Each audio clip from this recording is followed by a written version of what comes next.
So good evening once again. Before I begin, I would like to remind everyone to please turn off your cell phones.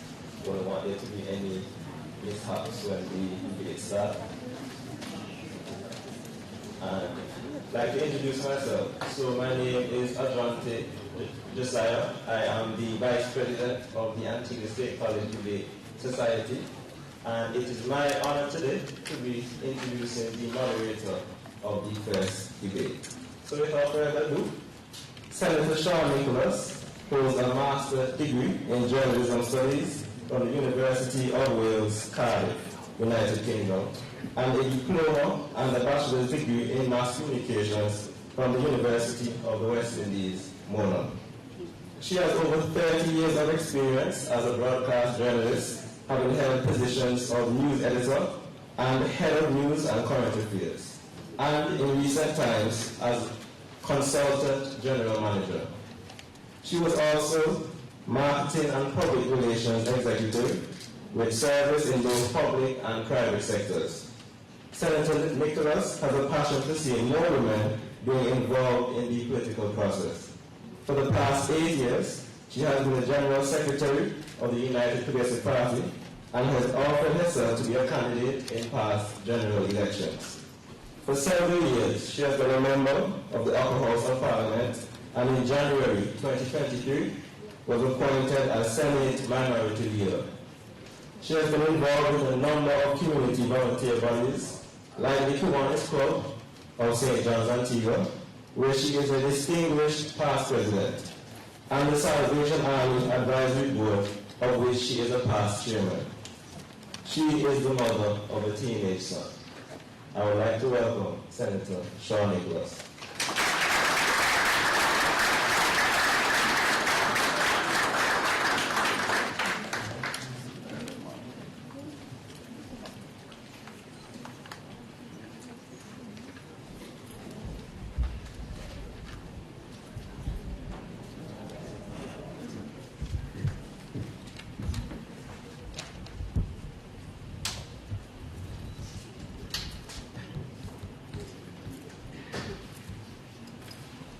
Good evening, everyone. Good evening. Allow me to first acknowledge in our presence the Minister of Education, the Honorable Darrell Matthew, the Director of Education, Mr. Claire Brown, other officials from the Ministry of Education, if you're here, visiting teams, host teams, parents, friends, ladies and gentlemen, good evening. It is my pleasure to welcome those of you who are visiting Antigua. Welcome to our island of Antigua. We hope that you enjoy your stay. And for those who are here as normal, we welcome all to the first encounter of the Leeward Islands debate. After a hiatus, we're back, and hopefully with a bang. Tonight, the first debate is between, we're going to have the proposition coming from Anguilla and the opposition from St. Maarten. At this time, I would like to invite the members of the proposition. The first speaker, Tia Webster. Please welcome.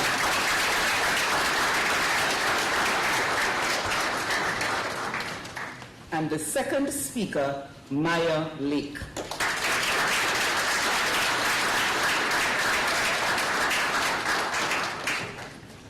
The opposition, St. Maarten. The first speaker, Radia Matthew.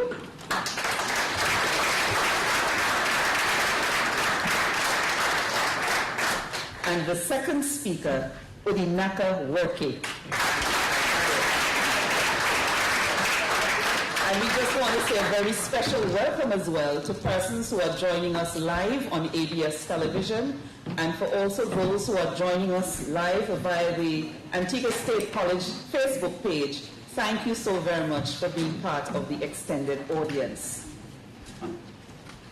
Now our move point for tonight, or before I get to that, let me first, we've had the debaters.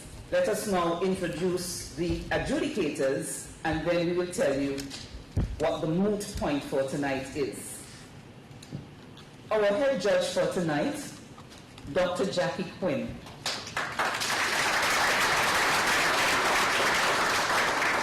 Dr. Jackie Quinn is a communications specialist, university lecturer, and talk show host. She's written into the history books as the first woman to be elected to the Lower House of Parliament in Antigua and Barbuda, and the first woman to serve as acting Prime Minister.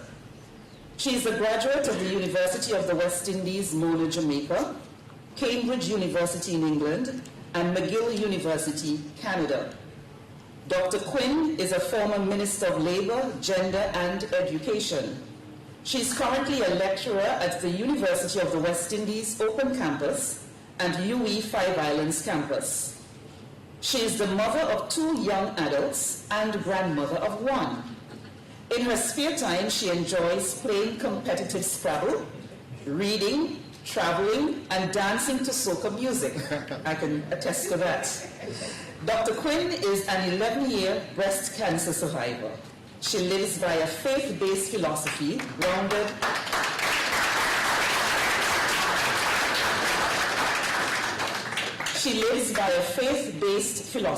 grounded in Philippians chapter 4, verse 13. I can do all things through Christ who strengthens me. Let's hear it for Dr. Jackie Quinn.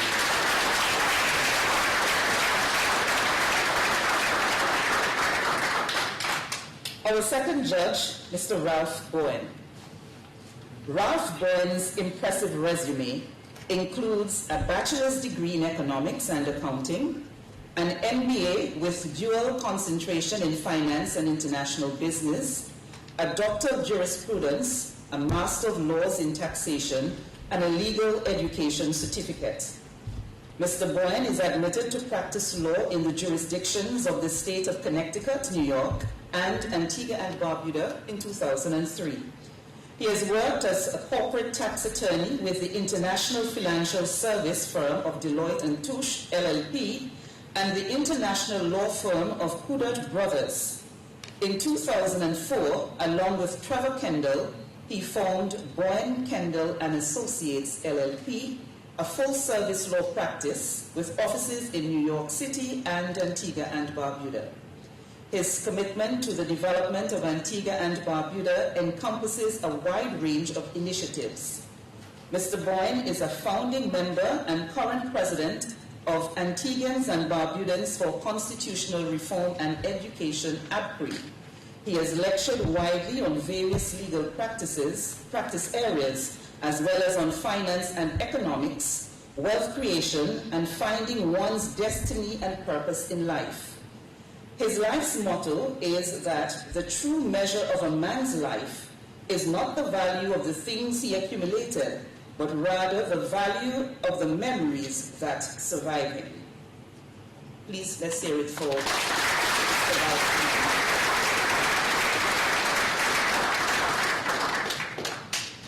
Our third judge for this evening is Mr. Septimus A. Rodd.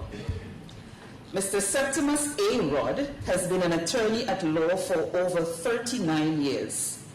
Mr. Rodd, who heads his own law firm, has been practicing law in St. John's, Antigua since 1997.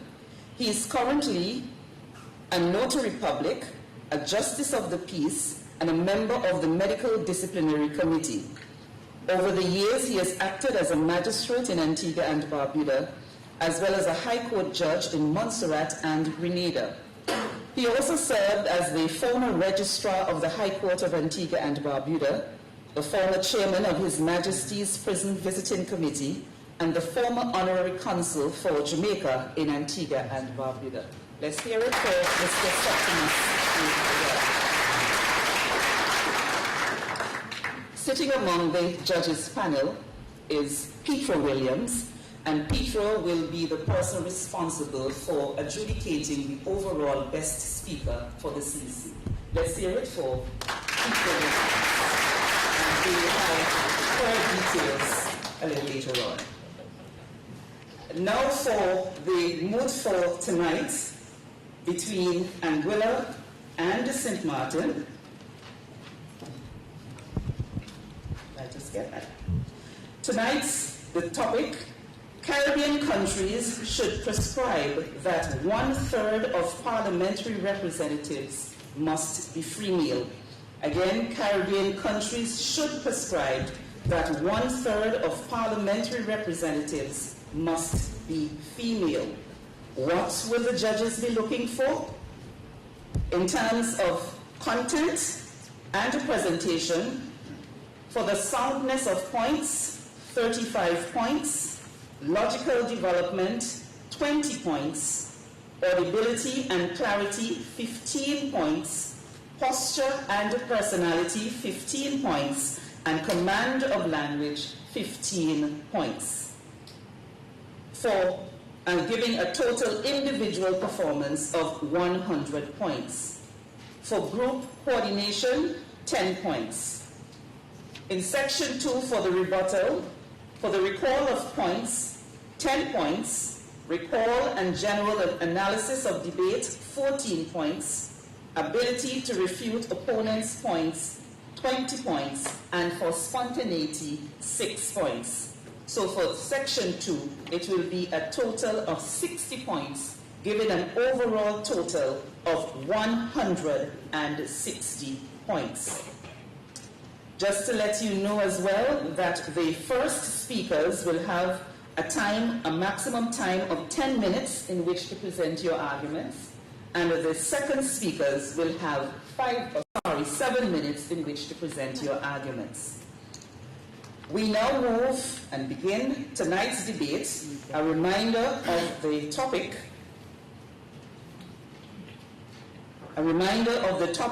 Caribbean countries should prescribe that 1/3 of parliamentary representatives must be female. Let's listen now to the first speaker from the proposition. We invite at this time,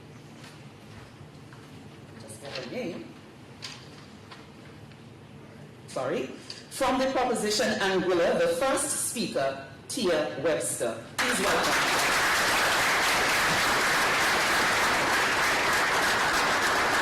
And a reminder that you have 10 minutes in which to make your presentation. When you have 1 minute remaining, you will hear the timekeeper give you an indication that you have a minute left, so to do.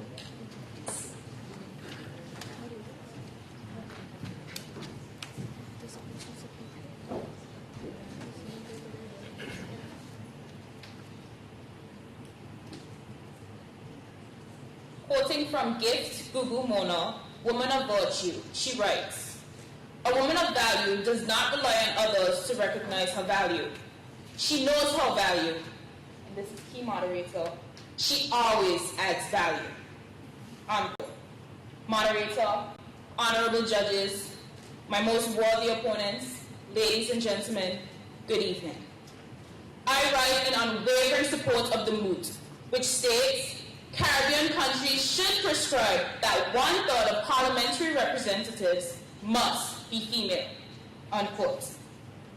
Moderator, before I proceed any further with my argument, permit me to define the key terms of the moot. Stanley L. Engelman, in his 2000 publication, A Population History of the Caribbean, states, and I quote, "The Caribbean is the region of the Americas that consists of the Caribbean Sea and its islands. Prescribed is defined by dictionary.com as to lay down in writing or otherwise as a rule or course of action to be followed. The same source defines Parliament as a legislative body in any country. And without controversy, it defines a woman as an adult female person. It adds, woman, female, lady are nouns referring to an adult female human being who are one paradigm of gender and biological sex for adult human beings." Moderator, in order to persuade you of our take on the moot, we shall put forward the following arguments. 1. Women in Parliament will serve as role models to girls across the Caribbean. 2. 1/3 of Parliament being women is more achievable now than ever before. And 3. Prescribing that women occupy 1/3 of the seats in Parliament is reasonable at best and biased at worst. My able colleague would further our position by examining 1. women in Parliament will offer a different perspective on critical issues such as inequality and discrimination.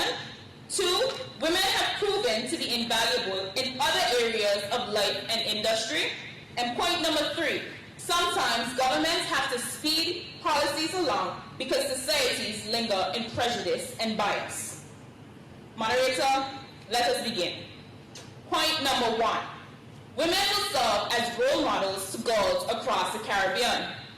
Moderator, none of us can deny the power of a role model to inspire us and others. Former basketball player John Wooden once said, being a role model is the most powerful way of educating others.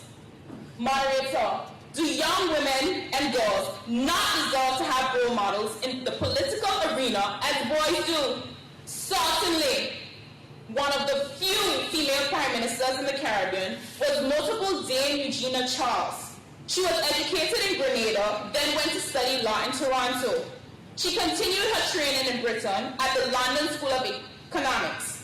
She became a prominent member of the Dominican Freedom Party, which she came to lead. Charles became the first Caribbean prime minister when she led the party to victory in the 1980 general election. According to the University of London website, quote, in the following decade, Charles became a dominant figure in Caribbean public life. Her premiership was marked by improvements to national infrastructure and the economy. Though she faced several attempted coups. On stepping down from office, Charles had become the 3rd longest-serving female prime minister in the world, unquote. Moderator, it is this same daughter of Caribbean soil who noted the importance of incorporating women into the world of Parliament and had an appreciation of the different contribution women can make. She is quoted as saying, men have the grand vision and they pass it on to somebody else to put into practice. Women follow the detail more. They want to make sure that it is being put into practice, unquote. Moderator, you would think with that level of education, sophistication, and success that Dame Jean Charles brought to the table, that there would have been a flood in female prime ministers. In the decade since, no such thing. No flood, no way, just trickle-down representation. Moderator, there is a clear need for more female leaders and role models in so-called male-dominated spaces like business, sports, industry, and yes, Parliament. Girls in society will finally be able to see their future selves in politicians today. It has been said, children are great imitators, so give them something great to imitate. Point number 2, 1/3 of Parliament being women is more people know than ever before. Moderator, the time has come. This is the perfect age for such a bold move. Just look at where we are now. Women have the right to vote in general elections in all Caribbean territories. Women have the power of the law behind them and their children. Women have equal access to education and are outperforming men. Additionally, according to UE.edu concerning enrollment, according to gender, women make up 68.5% of new students enrolling, including 71% of new law students, 72% in social sciences, 73% in medical sciences, and a whopping 78% in humanities and education. In the March 8, 2019 issue of the OECS magazine Business Focus, Sarah Owen, the director of the Center for Continuing and Professional Education at the University of the West Indies Open Campus, reveals that in 2017 to 2018, in terms of continuing and professional education, there was 67% female enrollment and 31% male enrollment across the region for UW Open Campus. Data and statistics for the same period show that there was 78% female enrollment as opposed to 18% male enrollment. Similarly, in NEDIS, 75% females enrolled as opposed to 16% males. The statistics for the undergraduate programs are quite similar, she said, unquote. Point number 3. Prescribing that women occupy 1/3 of the seats in Parliament is reasonable at best and biased at worst. Moderator, let us pause and consider what the moot is proposing. Women should have 1/3 of Parliament. 1/3. Moderator, are we really going to debate this issue as being unreasonable? Which gender has the majority of the people in the Caribbean? Women. According to the World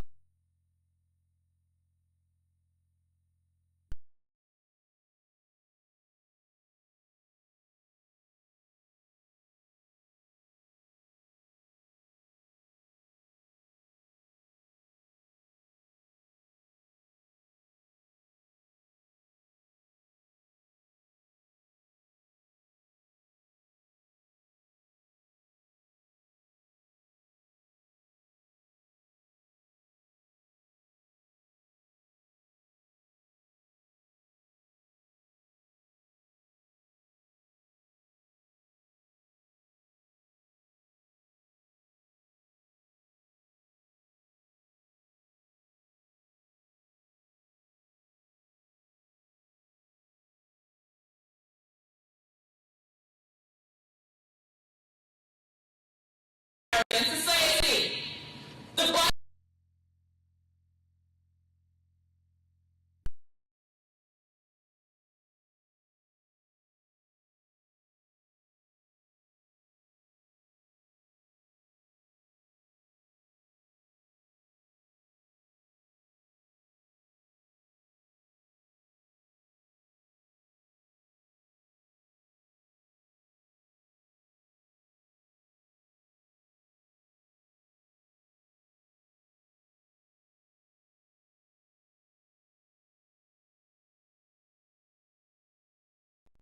is safety, unquote. And go to war with issues.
which a significant fraction of people, including women, believe that a woman belongs and wants to belong exclusively to the home. That a woman should not aspire to achieve more than her male counterparts, in particular, not more than her husband. Jennifer M. Smith, Premier of Bermuda, in her speech, Voice of Change, made this even clearer as she stated, and I quote, "Women in politics has to do with the social standing of women, generally. Politics is about power, and power is viewed as a man's preserve." Moderator, worthy opponents, honorable judges, esteemed colleagues, listening and viewing audience, good evening. My name is Radia Matthew. I stand here before you together with my colleague to assertively and unequivocally oppose the moot. Caribbean countries should prescribe that 1/3 of parliamentary representatives must be female. Wishful thinking. By way of definition, and for the purpose of this debate, allow me to define the key terms of the given moot, taken from the Oxford and Collins Dictionary, respectively. Should is defined as used to indicate what is probable. Prescribe is defined as state authoritatively or a rule that should be carried out. Parliamentary is used to describe things that are connected with a parliament or with members of parliament. A representative is a person who has been chosen to act or make decisions on behalf of another person or a group of people. Therefore, moderator, we can conclude that a parliamentary representative is someone who has been elected by the people to represent them in office. Madam Moderator, having carefully evaluated the given terms, the moot can be rephrased as follows. Probably, the Caribbean and its neighboring territories have an obligation to order that 1/3 of the elected parliamentarians to be female. An obligation. How ridiculous. How can we have an obligation to order 1/3 of parliamentarians to be women when these women are not elected? Are we in a dictatorship or a democracy? Are we going to demand that women be placed in these positions, elected or not? No way. My well-learned audience, mandating for Caribbean countries to prescribe that 1/3 of parliamentary representatives must be female are against the principles of equal opportunity for all, since women are given preference over men. This is also undemocratic because voters should be able to choose who is elected. Enforcing this mandate can imply that politicians are elected because of their gender, not because of their qualifications, and that more competent candidates are pushed aside. Alison Wolfe, a qualified female member of the second chamber in the UK Parliament, has concluded that many women do not want to get elected just because they are women. These stipulations create significant problems, conflicts within the party organizations, and violate the principles of liberal democracy. Madam Moderator, in a democracy, citizens elect their parliamentary representatives. Globally, women form a small minority in parliaments and continue to face several obstacles in their struggle for greater political equality. And indeed, the Commonwealth Caribbean is no different. The research has shown that the culture of political parties and the Westminster institutional arrangements failed to create the political opportunity structure that would enable women to participate more fully in politics. My intelligent audience, it is difficult for women to be elected to a parliament in a male-dominated political arena. And please be reminded, my worthy opponents, the research shows that in a society where 50% or more eligible voters are women, women are still not elected to parliament. For it's the people that vote in parliamentarians. Even the voters do not vote for themselves. And if the citizens do not elect enough women to partake, women in parliament to make up the 1/3 quota, then tough luck. Caribbean countries must establish more than a policy to achieve their 1/3 quota of the parliament to be females. My learned opponents, however, we must bear in mind the social and cultural factors surrounding women seeking to be in parliament. Moderator, The Inter-Parliamentary Union, in a study, Women in National Parliaments, as of 30th September 2001, claims, and I quote, on average, only about 20% of women hold seats in lower houses of parliament around the world. In another study done by the United Nations, Women in Political Leadership in the Caribbean, on average, 22% of ministerial portfolios and cabinet positions in the Anglophone Caribbean are held by women. Across the region, women generally do not hold more than 30% of elected positions. United Nations Development begs the question in their research paper, Where are the Women? A study of women, parliaments, politics, and equality in CARICOM countries.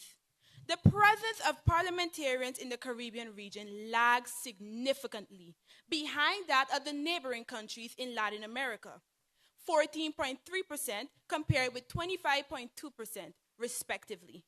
Although mandated that a certain percentage of women must be parliamentarians, women running for election face many challenges, including addressing discrimination or cultural beliefs that limit women's roles in society. Some women may even be dissuaded for office, leaving men in positions of power. May I remind my worthy opponent, it is still a woman's responsibility to ensure that their husband and children are well taken care of. Moderator, a large percentage of political parties are controlled by men exclusively, and women are primarily used for mobilizing votes from female populace, leaving the decision-making of political candidates to men. Often, women must be thick-skinned to venture into the political arena because of people's perception. She is constantly reminded personally as well as by media influence, as we say in local jargon. But where's she going? She leaving her family undone to join politics? Yes, my intelligent audience. It is common knowledge that women work outside of the household, but their obligation at home is still the main priority. The research shows that it's still a woman's responsibility to ensure. In addition to this, women's caregiver responsibilities, women's participation in political and public life can be significantly limited by patriarchal culture. The contributions of women parliamentarians are downplayed as too emotional when advocating with political passion. They are subject to verbal abuse about their parents, children, family, past intimate relationships, which is especially excruciating in tight-knit small islands. In a patriarchal culture, women are hit hardest by negative election campaigns, limited financial resources, gender-biased infrastructure, and multifaceted roles. Moderator, how can the countries in the Caribbean mandate that 1/3 of parliament should consist of female when women are not given a fair opportunity to partake in elections? Are electoral gender quotas a violation of principles of liberal democracy? The big question is whether the nominated women are placed in a position with a real chance of being elected. This system will not work. Implementing the 1/3 quota is not enough. Women in leadership must be equally portrayed as their male counterparts. Angela Arendt, former senior vice president of Apple and CEO of Burberry, a woman ranked 25th on the Forbes list of the most powerful women in the world, said it best. I am not in favor of quotas. Just put the best person into the job. It is about experience, leadership, and vision. I ask of you, ladies and gentlemen, do you agree? I thank you.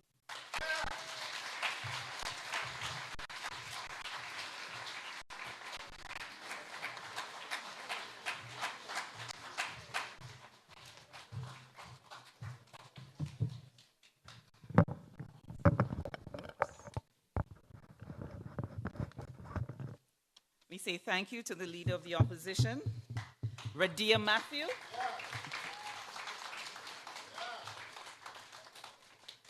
And Radia, you spoke in a time of 10 minutes and 5 seconds.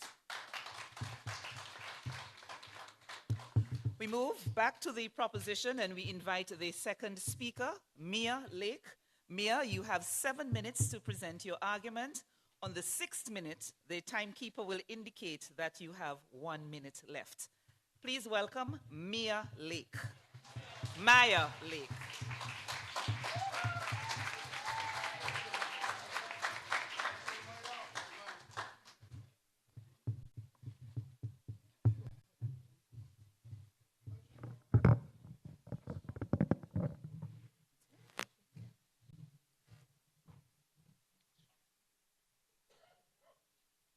Former Deputy President of South Africa, Funzile Lambo-Kuka, once said, quote, "There's already enough evidence in the world to show the positive impact of women's leadership. Women have successfully built and run countries and cities, economies, and formidable institutions," unquote. Moderator, honorable judges, most worthy opponents, ladies and gentlemen, good evening. I rise in unwavering support of the which states Caribbean countries should prescribe that 1/3 of parliamentary representatives must be female. Moderator, you will recall that my colleague did put forward the following arguments. 1, women in parliament will serve as role models to girls across the Caribbean. 2, 1/3 of parliament being women is more achievable now than ever before. And 3, prescribing that women occupy 1/3 of the seats in parliament is reasonable at best and biased at worst.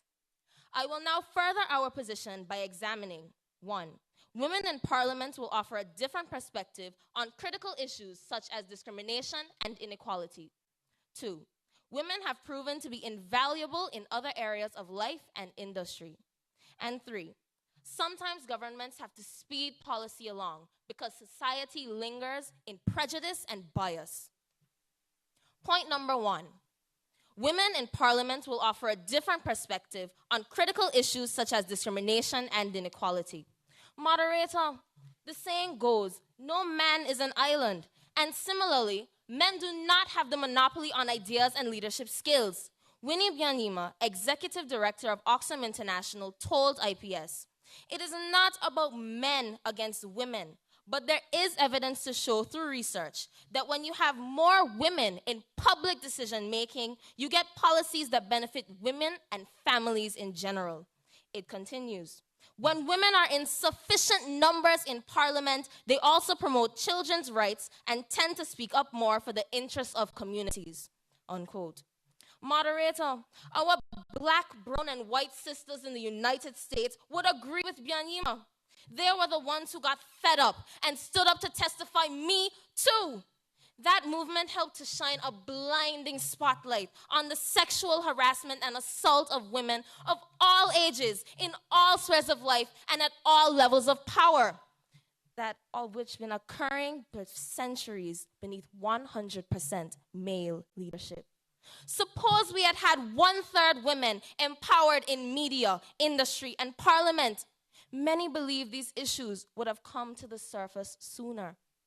The fact is, women in parliament will offer a different perspective on critical issues such as discrimination and inequality. Point number 2, women have proven to benefit other areas of importance. According to Seema Modi, writing for CNBC.com in an article entitled, "Diversity Drives Profits, but it is still lacking in the boardroom," states, and I quote, "Companies lagging in gender and ethnic diversity were less likely to achieve above average profitability," according to McKinsey. Researchers at the consulting firm found that companies with more diverse executives were 33% more likely to see above average profits, unquote. Moderator, this is not only true in business, but in politics as well.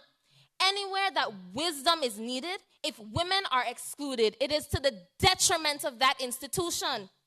UN Women, in their November 2018 publication entitled "Women in Political Leadership in the Caribbean," stated, and I quote, "Women's political participation is critical to fulfilling the potential of democracy. Women make essential contributions to achieving and maintaining peaceful and secure communities, the full realization of human rights, the eradication of disease, hunger, and poverty, and the promotion of sustainable development. Unfortunately, there still exist obstacles to women's full participation. The quote continues to say, on average, 22% of ministerial portfolios in the Anglophone Caribbean are held by women. Across the region, women do not generally hold more than 30% of elected positions, with the exception of Guyana, which has a legislated quota of 1/3 of the number of political party nominees must be women, and Trinidad and Tobago, unquote. Moderator, there is an urgency here. We need greater female representation now, and Caribbean societies are taking too long to embrace this reality. Moderator, while we contemplate 1/3 over 1/2 over no quotas at all, the situation worsens for girls and women and communities as a whole. It is embarrassing the way our song lyrics, musical videos, and films exploit the female form in order to sell a product. Some may say, that's just with culture. But moderator, these actions and attitudes towards female sexuality have grave consequences. A 2020 report by UNODC, the United Nations Office of Drugs and Crime, states, and I quote, in 2017, a total of 60 victims were identified, 23 girls, 30 women, and 7 men. Of those victims, 53 were trafficked for sexual exploitation, 14 for organ removal, 7 for a mix of forced labor and sexual exploitation, and 2 for illegal adoption, unquote. Point number 3. Sometimes governments have to speed policy along because societies linger in prejudice and bias. Moderator, indeed, sometimes governments must do what is right, despite the overwhelming opposition, and especially when the situation is so desperate. In the 1800s, the abolitionists did not wait for Europeans to realize that black people were fellow human beings. In the 1900s, white South African power resisted de Klerk and Mandela's effect to enact a law to eradicate the apartheid system. Being the majority population for decades, their respective leaders could have waited another 30, 40, or 50 years until the white people grew a conscience. But how many people would have suffered and died in that time? Thank God we will never know. I suppose, moderator, it all comes down to this. Do we view leadership competitively between men and women, or cooperatively, including men and women? The moot encourages us to work together when it states Caribbean countries should prescribe that 1/3 of parliamentary representatives must be female. I thank you.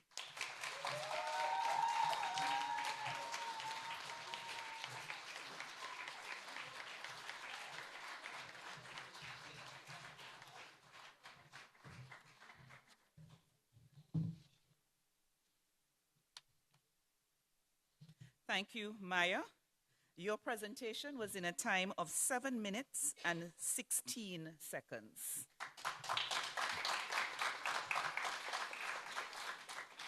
We hear now from the second speaker of the opposition, Odinaka Worky.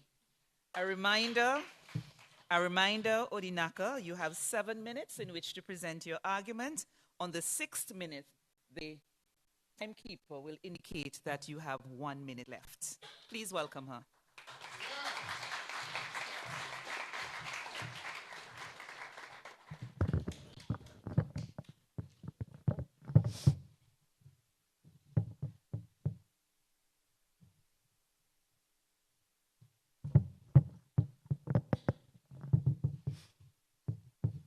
Real equal opportunity does not exist just because formal barriers are removed.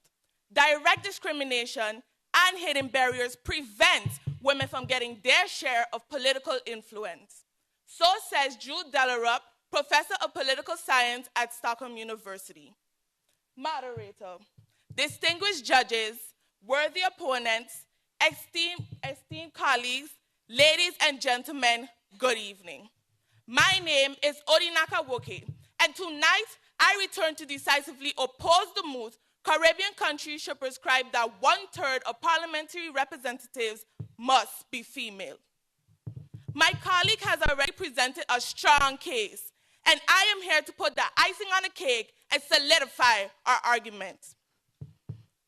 Ladies and gentlemen, My worthy opponents might try to insinuate that it is only logical that 1/3 of women be elected to parliament because women play a vital role in our society. However, my worthy opponents, while gender equality is important, a specific proportion of female representation in parliament goes against the principles of a democratic society. The best candidates, regardless of gender, should be elected based on merits and qualifications, not based on a quota system. Moreover, mandating a specific proportion may not necessarily lead to the representation for women or for the country as a whole. It could lead to the selection of less qualified women simply to meet the quota rather than electing the most capable and competent individuals. Additionally, such a mandate may also create tension and division within Parliament, as some may view female representatives as only being there because of a quota rather than due to their abilities and accomplishments.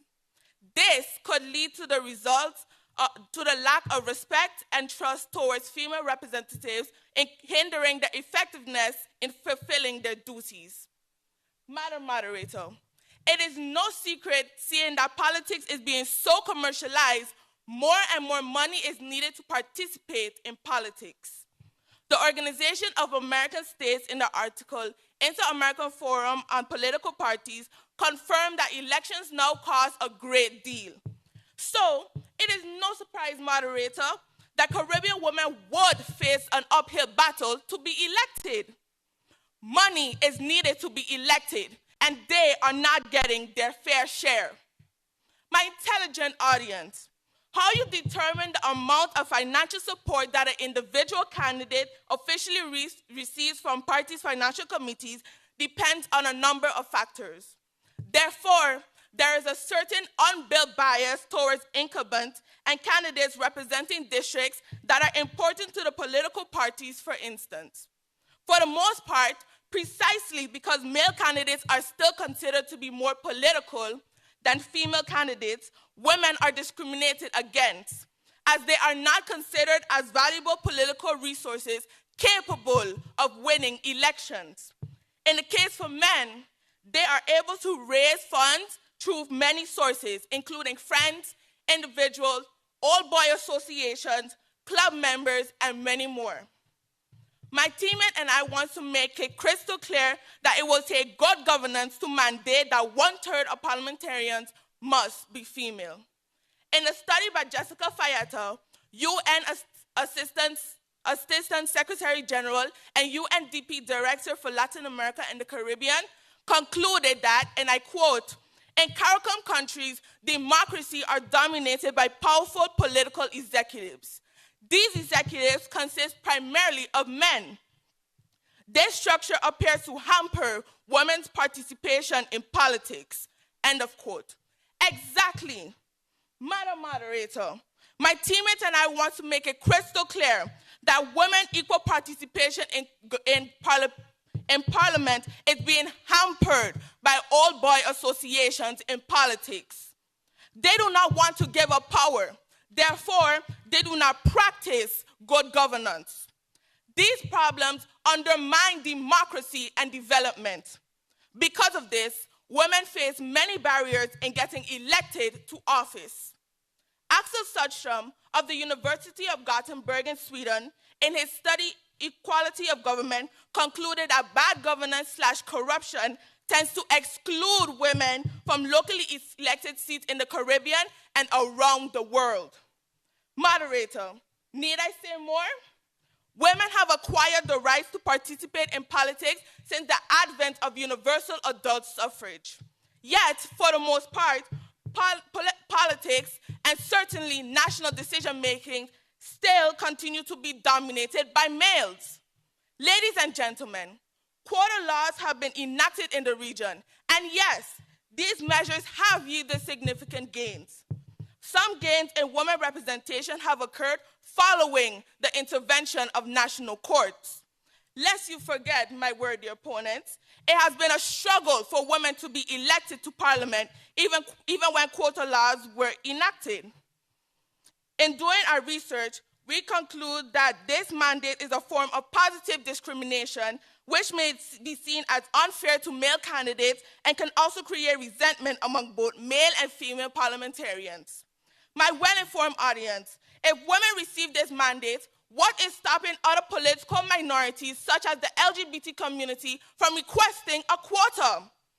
While the issue of low representation of women in parliament is important, quotas may not be the best solution. A multifaceted approach that includes education, political party support, institutional reforms, and encouraging women to participate in political processes. This way, they can be elected based on their merits and qualifications. This is more likely to lead to the sustainable change and gender equality in the Caribbean. Because of our findings, we remain steadfast in the opposition of the moot.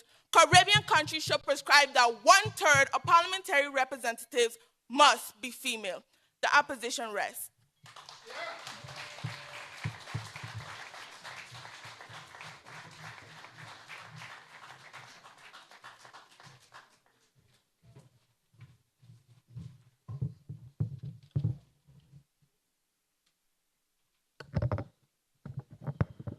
Okay, thank you.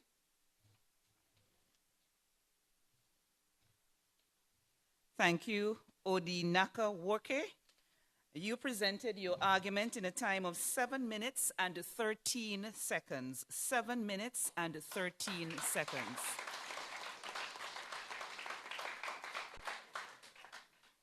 We're moving into the rebuttal, and at this time we're going to ask the assistance from the audience.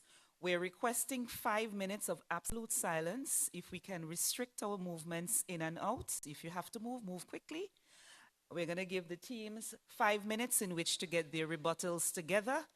And when we return, we begin with the leader of the opposition, who will present the opposition's rebuttal in a time of 5 minutes. So, Madam Timekeeper, you tell us when the 5 minutes will start.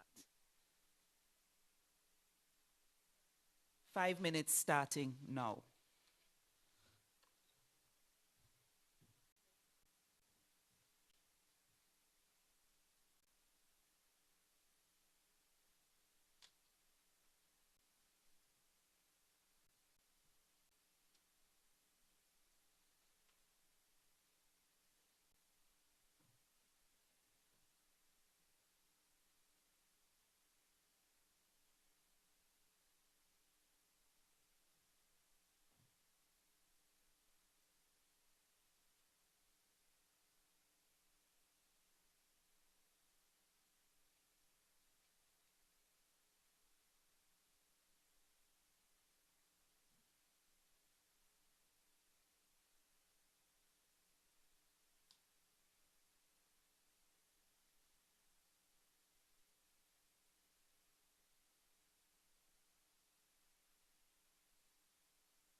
And thank you, the audience, for being so obedient.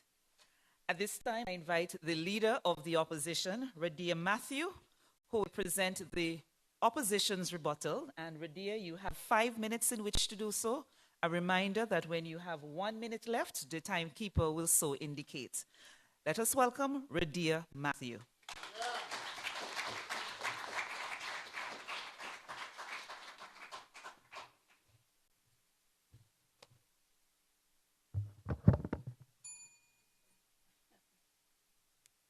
Madam Moderator, honorable judges, worthy opponents, listening and viewing audience, good evening once again. This evening I stand with my colleague to oppose the moot Caribbean countries should prescribe that 1/3 of parliamentary representatives must be female. We have keenly listened to the arguments presented by the proposition this evening. But guess what? They have not provided us with enough credible evidence to support their arguments. Therefore, we are still not convinced that Caribbean countries should prescribe that 1/3 of parliamentary representatives must be female, as simply implementing female quotas and pro-female laws are not enough. Moderator, our worthy opponent stated, 1/3 of parliamentary representatives must be female is more achievable now. I disagree. This is not a case of one size fits all, as what has worked in one country may not work in another. My misinformed opponents have firm beliefs that this can be achieved. However, the success of any quota system is country-specific and therefore highly circumstantial. While ensuring that 1/3 of concession tactic and downward, this is undemocratic and will remain undemocratic as long as these women are not elected. The research actually proves this, and we have proven why in our argument. Speaker 1 of the opposition team stated, girls in society will finally be able to see themselves in politics. I disagree. The quota system may lead to a negative perception of women in politics, as it may suggest that they are not capable of being elected without a support of a quota. Speaker 1 defined the Caribbean. However, she left out the Dutch Caribbean specifically. Had they used examples of Dutch Caribbean islands, they would have had a case, because more than 1/3 of the parliamentarians are females. For example, our country, St. Maarten, boasts of over 40% female elected parliamentarians. In addition to this, we have a female prime minister and a female minister of justice.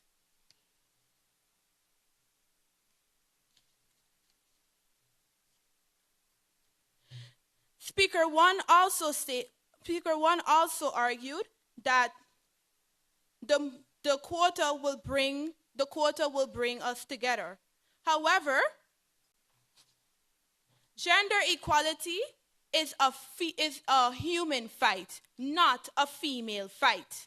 In the pursuit of achieving gender equality, the focus often been on women, how to remove barriers of the inclusion of women, how to empower women, how to ensure that women gain better access to better opportunities. Yet, equity is relational. Inequities are rooted in uneven dynamics that give disproportionate power to one group versus another. Gender equity cannot happen without men, and there is still a long way to go.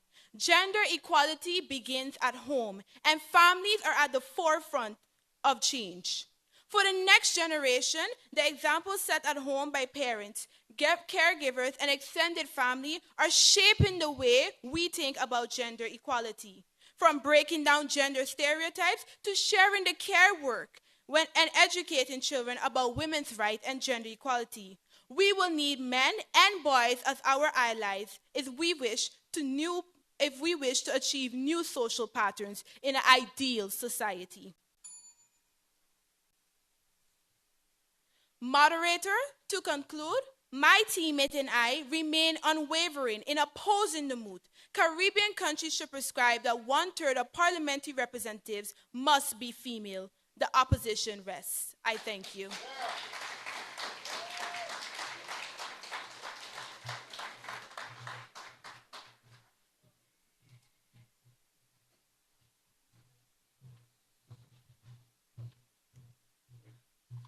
Thank you, Radia.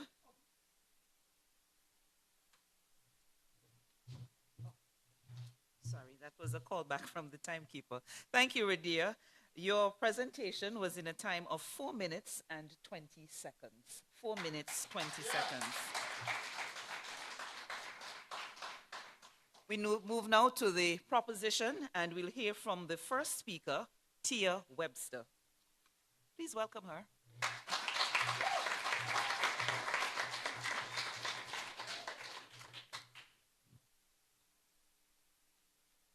Moderator, I rise once again, this time to refute my opponent's argument. The first speaker asked and questioned whether this quota presents a democracy or a dictatorship. She asked that having the Caribbean prescribe that 1/3 of the legislative be female is encouraging democracy. But democracy is just not an idea. It's an ideal. It encompasses both inclusion and representation. How can you entertain the idea that prescribing 1/3 of parliamentary representatives being female is not democratic? If anything, that would guarantee more diversity in parliament.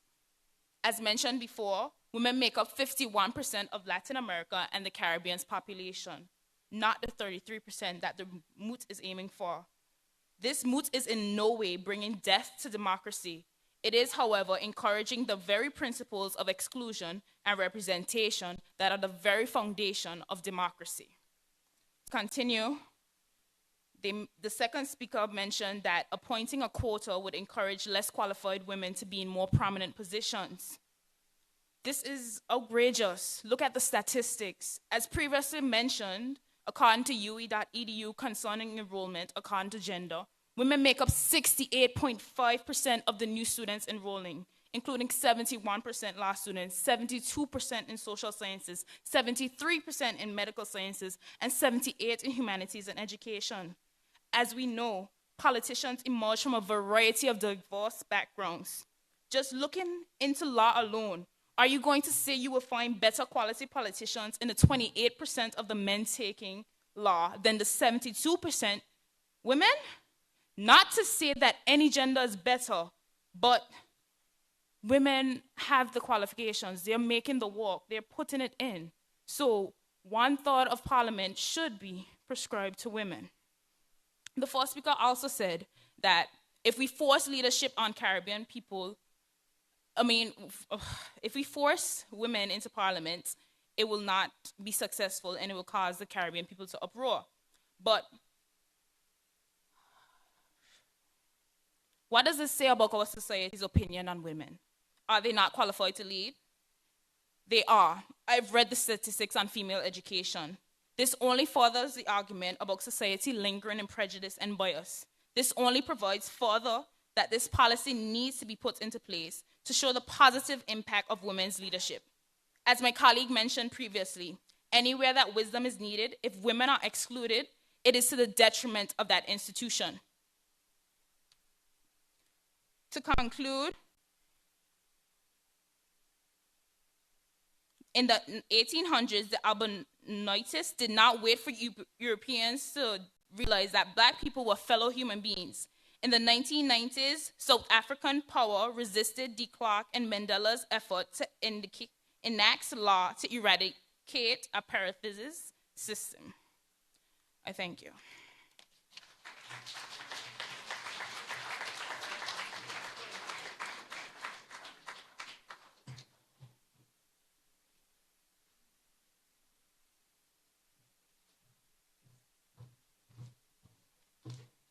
We say thank you to Tia Webster from the proposition.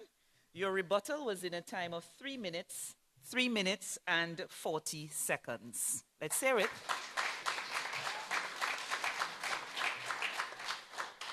We're at the end of the prepared segment of the debate.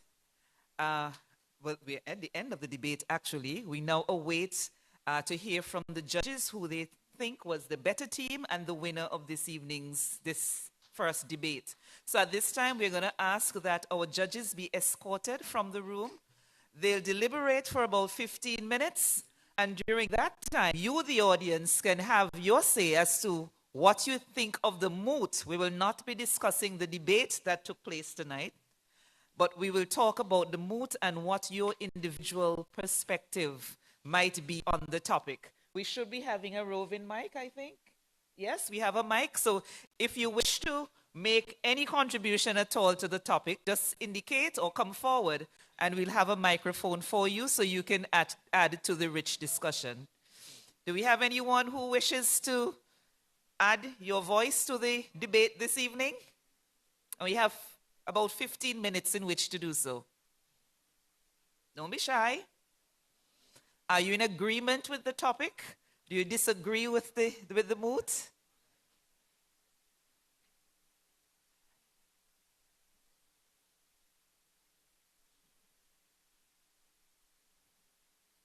Any discussion at all? What about the supporting teams? What do you... Oh, our Director of Education wishes to say something. You're being put on the spot by the boss. And before you come, I just want to recognize, I think I saw him, or did he disappear?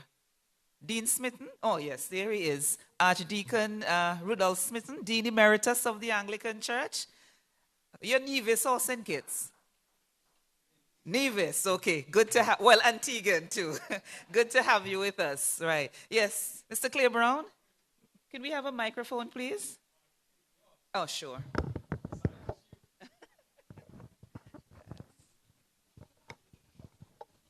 I think the topic, Madam Moderator, is an interesting topic. I sat and I thought, and I think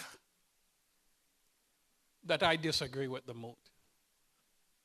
I understand the value that women bring to the political process, but I do not think that we should mandate that the lower house, because the way the moot is written, it is focused on the lower house, not the Senate, but the lower house.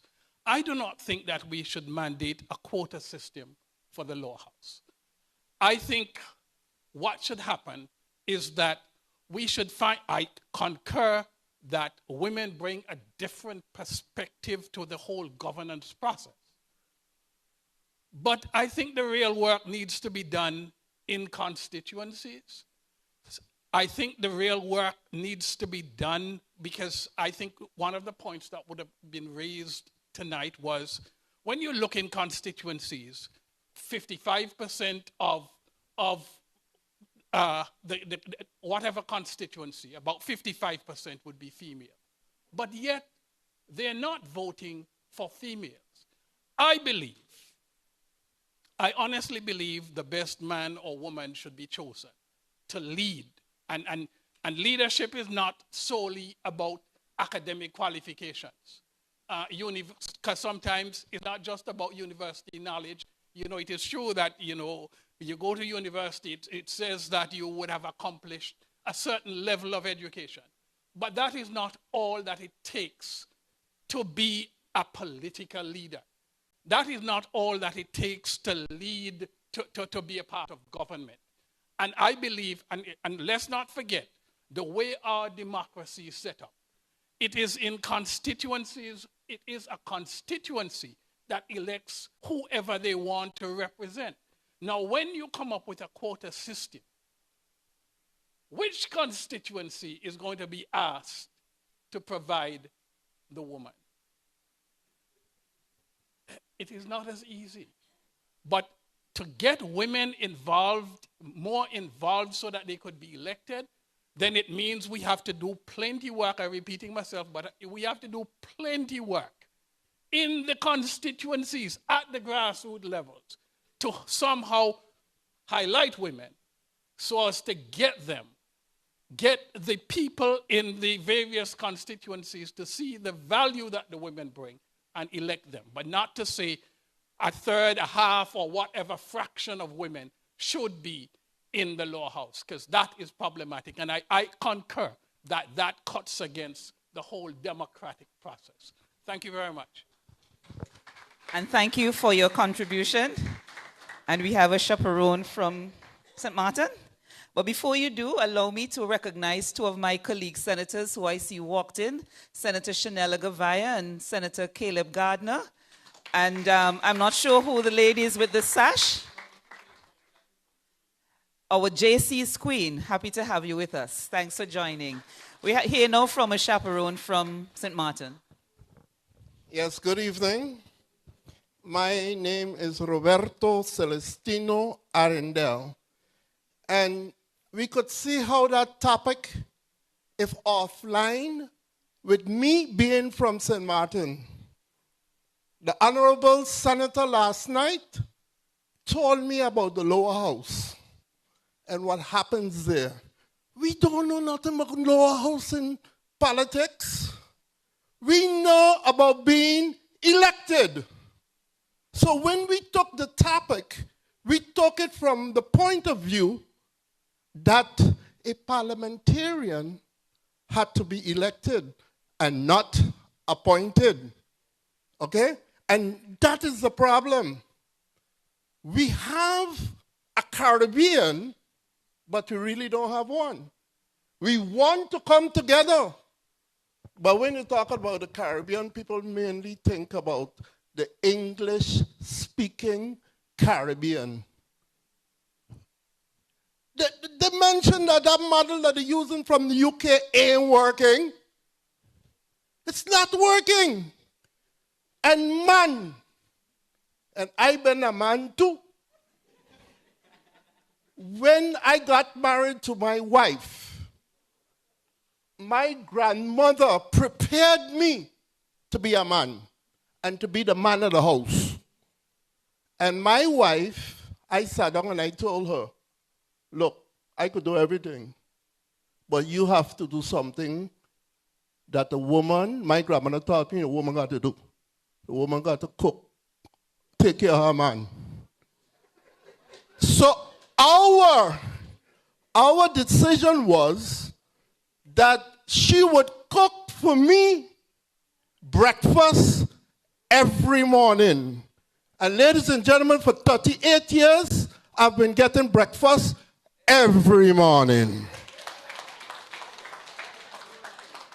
I am an excellent cook. Ask Carolyn. She went to school with me. The women are important. But if election come, the majority of the people voting are women. And women don't vote for themselves. So how are we going to mandate that women go to parliament?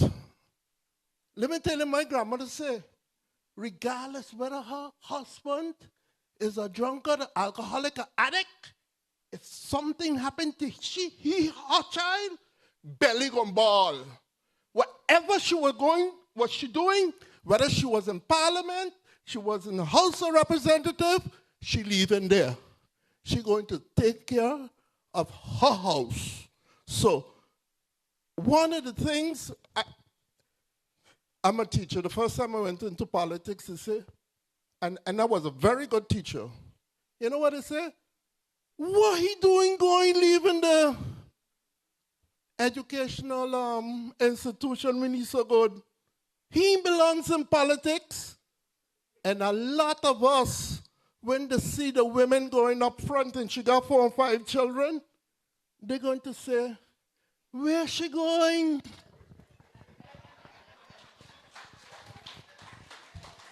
Thank you, sir.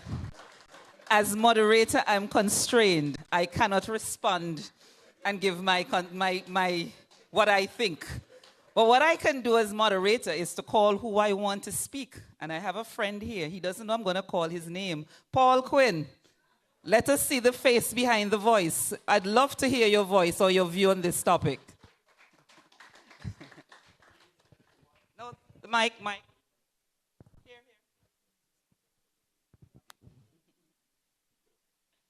And don't let me pick out any other faces, right? Mr. Minister, I might call you too. Good evening, everyone. An interesting debate, robust debate. And there were just two quick points I wanted to note. One of the debating sides, they were talking about what is happening, what it is. Oh, women can't go forward because we live in a patriarchal society and they're going to be criticized and all of that. I disagreed with that.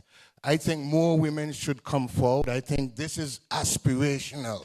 We need to spread the word that women are qualified, women are excelling in tertiary education, and they need to put themselves forward more. To be elected, of course. And then there was another point that I thought could have been raised. More examples of women who have gone into politics and have done very well. Margaret Thatcher in England, Indira Gandhi in India, Eugenia Charles in Dominica. Right now in Barbados, we have Mia Motley. Right here in Antigua, we have Senator Sean Nicholas. We have Dr. Jackie Quinn, and so on and so forth. Maybe more examples could have been used of women who have put themselves forward and excelled. I thought those were just two areas that I found a little bit lacking. One, the patriarchal society. Yes, we live in a patriarchal society, but what are we doing to change that mindset? Thank you. Thank you, Paul. Anyone else? Before I put the minister, you want to hear the Minister of Education, don't you? Somebody said, absolutely. I can only go with what the audience says, Mr. Minister. Good evening, everyone. And first of all, let me welcome our visitors to Antigua and Barbuda for this Leeward Islands debate. It's an interesting topic and quite a controversial one, and I have mixed views on it. I do believe that tremendous value can be brought to any organization or institution when you have diversity in how it's constituted, and Parliament is certainly no different. And so I would love to see more women in Parliament. What I'm not certain that I agree with, though, is that it must be forced upon the public or the electorate, because it's fraught with logistical issues. How do you ensure 1/3 of the parliamentarians that are elected are women? Do you mandate political parties to only nominate women in certain constituencies where there are 2 women, so that one must be elected? How do you even enforce it? I'm not sure how that is done or how that could be done. The second thing is, I don't think it's even fair to women or to any woman who may be somehow elected to Parliament by virtue of a quota system. How does it make them feel, as I think one of the debating teams put it, to know that I am here because of affirmative action? I'm here not because of the experience, the qualifications, the skill that I may bring to the Parliament and to governance on a whole, but simply because I'm a woman. I don't think anyone should be exposed to that. The other thing, it opens a can of worms where other groups that may feel unrepresented or marginalized may now say, well, I deserve a quota. Could it be along lines of sexual identity? Could it be along lines of religious association? Could it be along racial lines? That, okay, well, 1/3 of parliamentarians or 5% of parliamentarians must be black or must be white or must be any other ethnicity. And so it opens a can of worms that, as they say, once you open a can of worms, the only way to get them back in is to use a bigger can. You understand? And so it is really, I think, a slippery slope to be on. But I think we must find a way to encourage more women into the political process. There must be some reason. You may know, Senator, I certainly don't, but there must be a reason why, despite the majority of the electorate being women, we're not getting more women being elected. I don't know why that is, but I think perhaps we could do a lot more along the lines of education. I believe there's an inherent bias towards women in our political system. The women who tend to get elected by and large, and this may be controversial, and this is certainly not about you because, but the society tends to hold women in politics to a different standard than men. You will find the most unqualified, uncouth, unattractive man being elected and accepted. But for women, we expect them to be beautiful. We expect them to be the most virtuous. We expect them to be the most qualified, unless they seem not to meet the standard that society expects of women. And I think that is inherently unreasonable and unfair. But the way we change that is not by forcing women on the electorate. It's by perhaps re-engaging our education system to see how we can reshape our thinking about what is acceptable and what is not.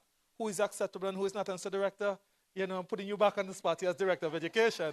Perhaps we need to look at how we educate our people about civics and about society and about governance and politics to ensure that society is more accepting of women in the electorate and as elected candidates, so that we do see the sort of diversity in our system that we require. Thank you.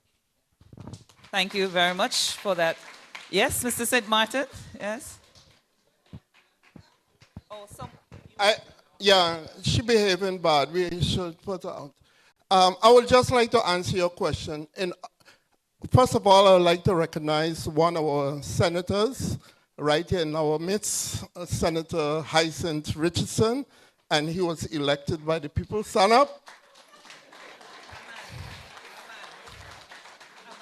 Maybe you could call him.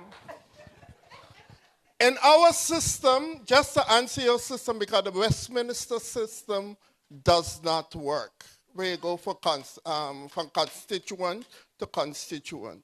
What happens, we have political parties, and right now in St. Maarten, the list of political members can be 23.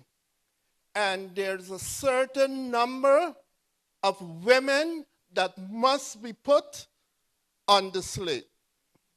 So if you have 23 members, how much it is? Okay, it's about 10 women and 13 men. And guess what? In St. Maarten, we do have at least 7 members of parliament that are female, that were elected by the people. So maybe a system like that can work.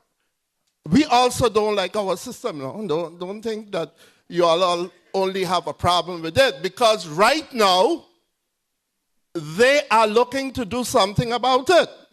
In every system, we have our faults.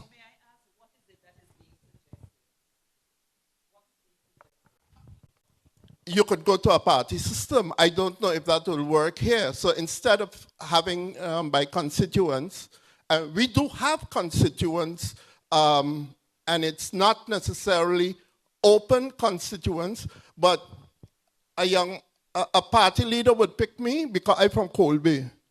They'll pick another one because he's from Cahill. So he could get the Cahill supporters. So it is there, but the party that gets the most votes is the one that is elected. And you are elected to parliament with the highest amount of votes on the party list. So that's the way it works by us. Okay? And that is the problem. Every time that we have to argue a Caribbean topic, our country is excluded from, because we do have prime ministers, Maria Liberia Peters, who have been active in politics, but somehow they forgot the Dutch Antilles. Okay, thank you. Just before we ask for someone else, the minister, the director as well, you have to leave? Okay, so the minister is asking to be excused. He has to leave at this point. Thank you very much for your input. Thank you for your presence. Okay. Is there anyone else who would like to make an input? Who says yes? Come on, let's hear from you, students. Come on. Come on, come on. Good evening.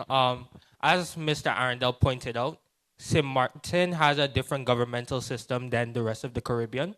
And the mood suggests that the entire Caribbean should follow the 1/3 quota, which seeing how the different countries in the Caribbean have different governmental systems, I find it rather strange that we would suggest that the entire Caribbean should enforce one rule to fit those different governments. Thank you very much. I don't see the judges coming back as yet, so we could take another one or two. Kamali Mannix is the president of the National Youth Parliament, and I'm putting him on the spot. Come forward, sir. Yes, that's you. You have an opinion on most things, so you have an opinion on this one. He's my friend, that's why I can say that.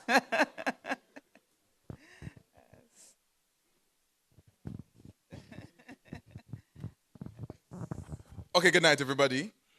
I found the mood very interesting, particularly when I looked at the whole program for the LIDC debate. And the first thing that popped into my mind was exactly what the student just said. Because I know for St. Maarten, I think you guys use like a proportional representation type system. We who were unfortunately British colonies follow the Westminster system. And even with that, Trinidad's form of Westminster system is different. Guyana's form of Westminster system is different, and so each of us have a different approach as to how we govern.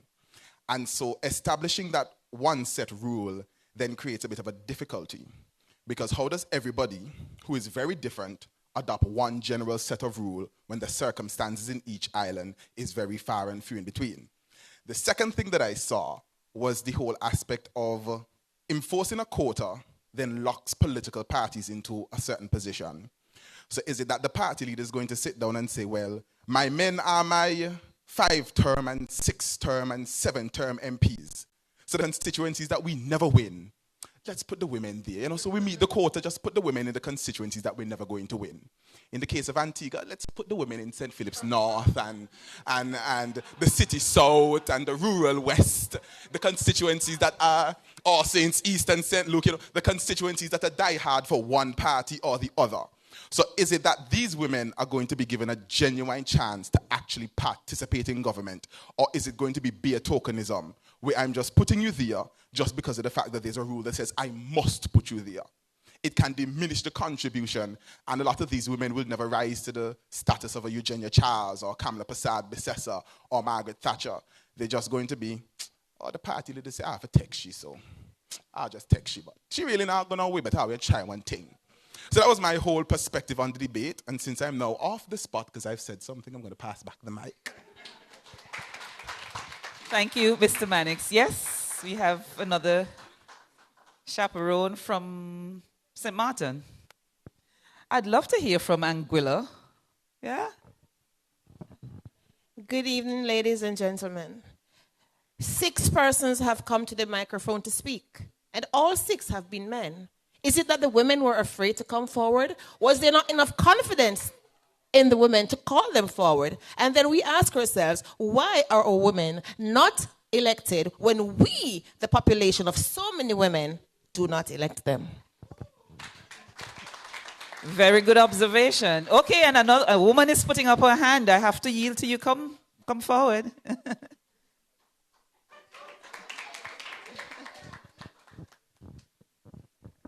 Good evening, everybody. My name is Claricia Bell. I am from St. Kitts, Sugar City.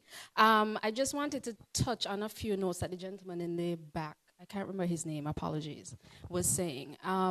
He mentioned something about picking women just because there's a rule or a regulation for that in the parliament. Honestly, in my opinion, and anybody can correct me if I'm wrong, the thing about rules and regulations, and I think as human beings we fail to understand that rules and regulations are only guidelines. It's nothing set in stone. We have the ability to change what we think is right for every situation or every season that we are going through in every country. Now, I understand the challenge that we have as, you know, the Caribbean having so much different diversity in culture. And the one thing I can say is that as Caribbean people, we need to stop looking at ourselves as individuals and start looking at ourselves as a community. We are too close in the archipelago to be, okay, as St. Maarten is over here, Anguilla is here, St. Kitts is here, even in St. Kitts and Nevis. I know they don't air your dirty laundry, but we've had it. It's been in the news where St. Kitts and Nevis want to separate. We had that season. The problem that we're having as Caribbean people is that we're too busy trying to see what can I do here. It's a pissing competition versus what can we do together. So if there are rules and regulations that are put on the books, they are just guidelines, which means it gives people, it opens the mind of people to say, hey, as a woman, as a young child, I can teach my daughter this. It's okay. But I think we look at it as, okay, maybe it's just a fly-by-night thing. It's just a, I'm only doing it because, versus teaching our children, both male and female, that it is okay for women to stand up and do and be different. And that's all I have to say.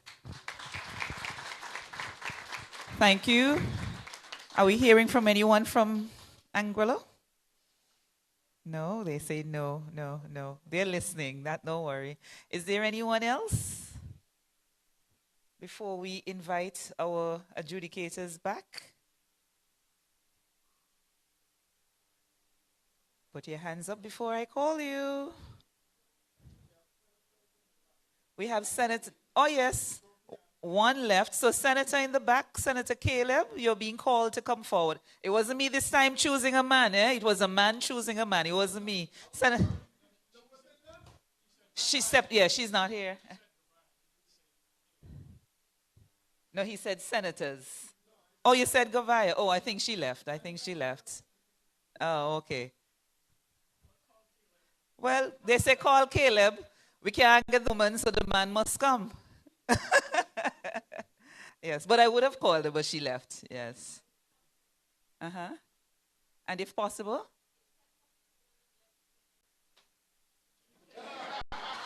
You know how we roll as women, yeah?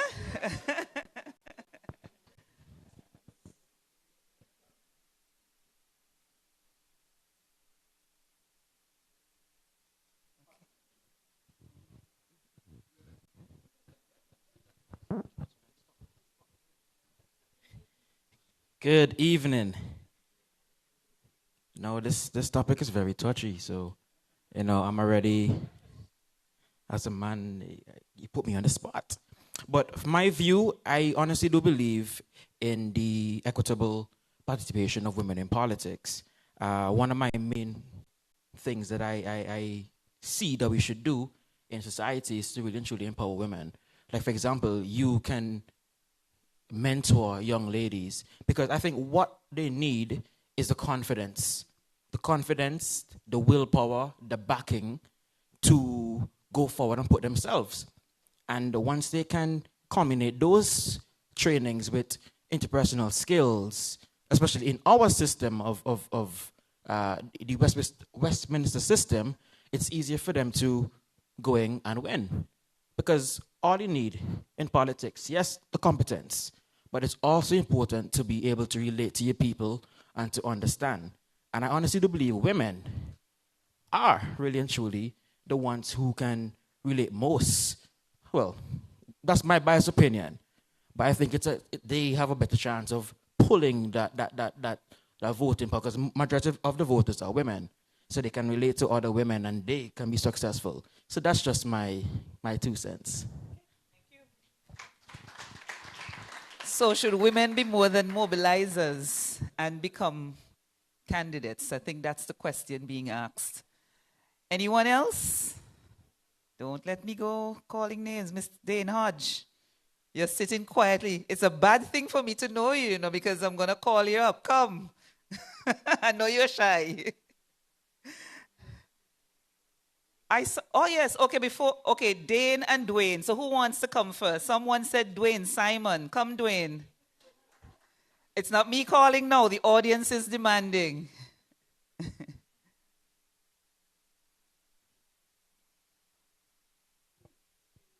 And I think the judges, they've probably gone over time. So that might be good news, in terms of deliberations, because they should be back by now. Dwayne Simon. Good evening, everyone. Good evening. Happy to be here.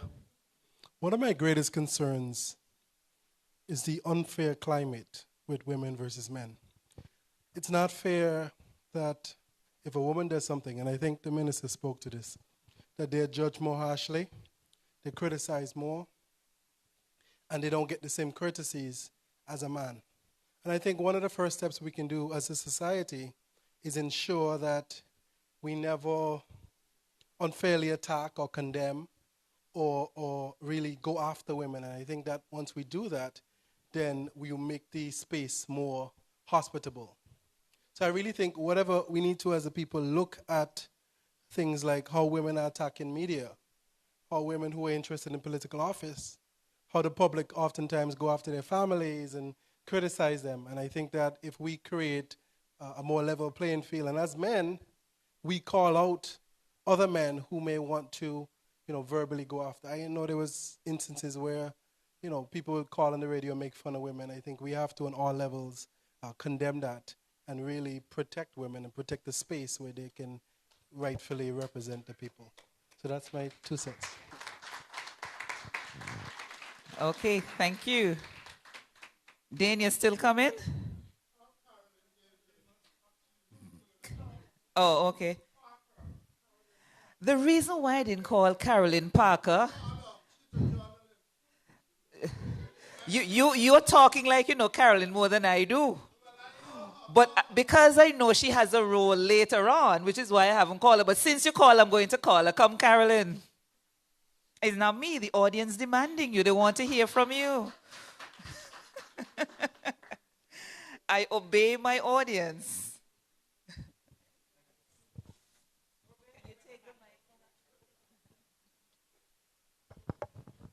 We were in school together.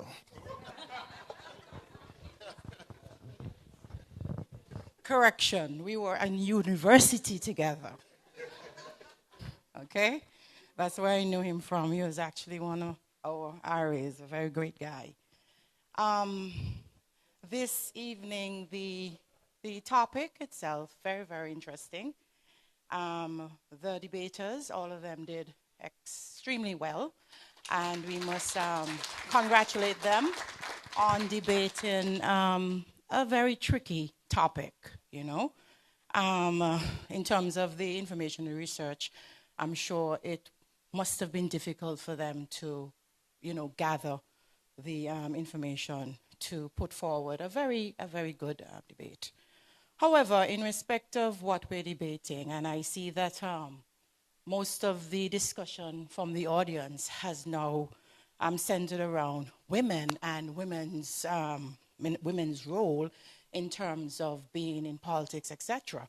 But I would tend to agree with a very beautiful lady from St. Maarten who's tall like I am. Yes, yes. And she got up and she made mention of the fact that we do discriminate as women against women. And I can say that a woman's worst enemy is a woman. And if we're honest as women, we would agree. So it's very difficult for a woman to put forward herself to even go into politics because she will be viewed differently. And we see it here in Antigua and Barbuda. Women are the mobilizers within the political sphere. They go out, they mobilize, and they get everybody geared up towards the man. But when it comes to another woman, you don't see that type of support because women tend to be very jealous of women. And I think for us to change that whole mindset about women, it has to start from when we're little girls, whereby our mothers tell us that you're the greatest thing that ever existed. My mother, I can attest to that. My sister is here, and she always said to us that there's nobody in this world better than you, and the only person that you fear in this life is God. And you develop strong women. And when you get that from your childhood, then you grow from there. So I think we need to really start from little girls, just develop self-esteem. And with self-esteem, you can become very powerful. You will hardly find a woman telling another woman that you look nice. Because if you say, oh, you look nice today. I like your hair. I like your dress. It starts from there. We need to embrace our fellow women. And following that embrace, we can then go further and start seeing women like ourselves represented us in politics, whereby we can then have a greater voice. Thank you.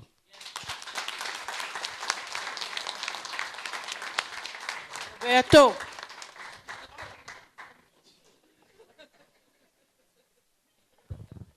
You calling me like my grandmother used to call me? One thing you didn't say about Carolyn, she's a media person and she understands airtime. So Carolyn knows that we cannot have dead air, right? So she spoke until she saw the judges coming in. So we can now move right into the discussion from the judges. So at this time, I'm going to invite the head judge, Dr. Jackie Quinn, and she'll be giving the judges' decision.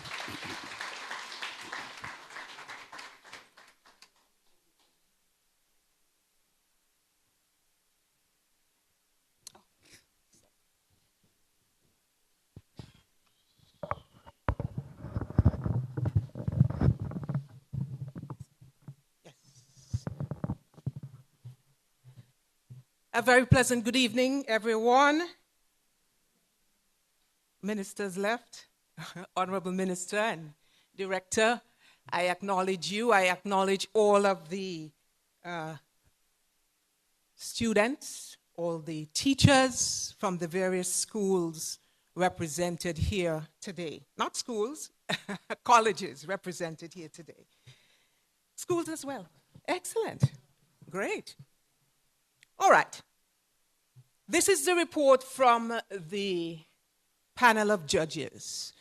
First of all, some comments before we go into the actual scores. We felt that the standard of tonight's debate was extremely high.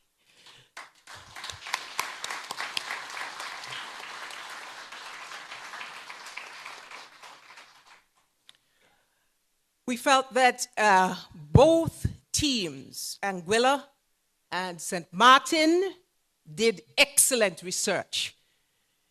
You had statistics, you had quotations from credible and relevant sources, you provided empirical evidence to support your arguments. We felt that all the speakers were extremely persuasive, very compelling, and the pronunciation, the enunciation, the articulation on the part of all the speakers, you were all on point. We felt that there were a few moments when debaters were shouting just a bit. Not overwhelming, not necessarily overbearing, but we advise debaters, don't necessarily play to your audience with volume. Remember, debate is based on substance, the content of what you are saying. And so if you are using volume for emphasis, we feel that you must keep it modulated, keep it controlled. There's no need to shout. The microphone is there to modulate the room, and therefore just control it. That's what we are suggesting. We felt that the debaters marshaled all of the information very well.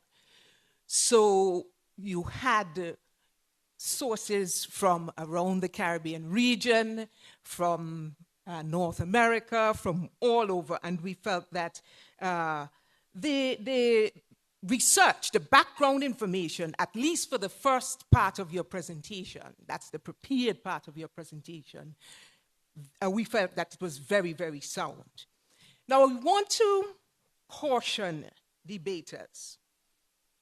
The rebuttals. This is where debates are won or lost. The rebuttals. Because you have to demonstrate to the judges, not so much to your colleagues or to the rest of the audience, you have to demonstrate to us that you have the ability to listen, actively listen, to analyze, to synthesize, to dissect the arguments that your opponents would have put forward. we felt that there was some weakness in the rebuttals. In the rebuttals, you are pointing out the shortcomings of your opponent. You are showing their weaknesses, and you are highlighting your strengths so you can emphasize and reiterate in your rebuttals. But we do not expect that in your rebuttals you're going to have new arguments. You're not supposed to be bringing any new argument in your rebuttal. And we felt that in one instance tonight that happened. Now, in preparation for debates, we all know that you anticipate arguments. We all do it. I did it when I was in sixth form. How many years ago, Mr. Brown? 20? Don't say plenty. Come on. plenty years ago. You anticipate arguments because that's part of your research. You have to figure out all the things that your opponent could possibly come with and prepare for it. We felt that in tonight's debate, there was a lot of pre-prepared rebuttals. And in some instances, arguments were raised which were not raised by the opponent. All right? So try to anticipate your opponent's arguments, but you should not be heavily reliant on the prepared script. You have to have a keen ear for detail, and while the presenters are presenting, you look and see whether or not these are arguments that have come, these are arguments that I can put forward in my rebuttals. All right? More effort, we felt, should be placed on bringing your opponent's tearing down, just dissecting your opponent's arguments, and better note-taking. You must be able to take notes while your opponent is speaking and determine how you're going to break that argument down. And we didn't see enough of that in the rebuttals. But overall, we want to say that this debate has set the bar very, very high. So please give them both a round of applause.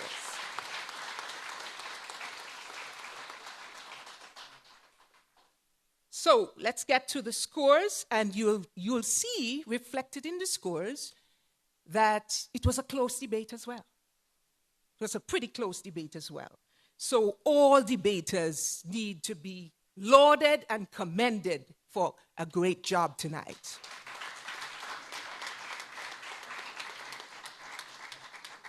All right, so let's get to the scores. The proposition, Anguilla, debating on the theme, Caribbean countries should prescribe that 1/3 of parliamentary representatives must be female. They garnered a score of 627 points.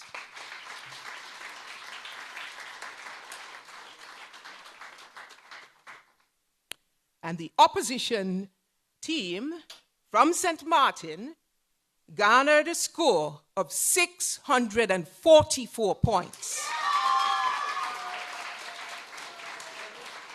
And so, the winner, and I have to say that it was unanimous. All three judges saw it this way, with St. Maarten being the winning team tonight.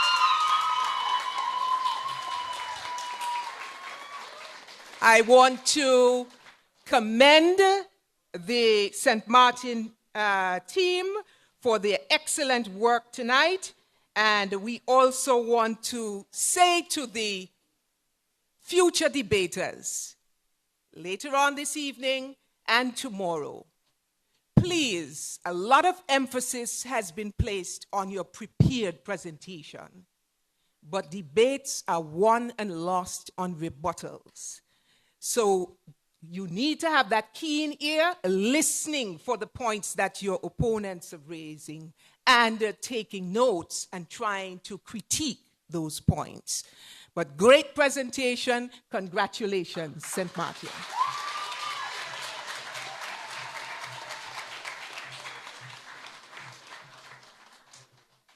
Thank you, Dr. Quinn, and thank you to the panel of judges. But there's another winner for tonight, and that's tonight's best speaker. And at this time, I invite Petra Williams to tell us who was adjudged best speaker for this debate. Please welcome Petra.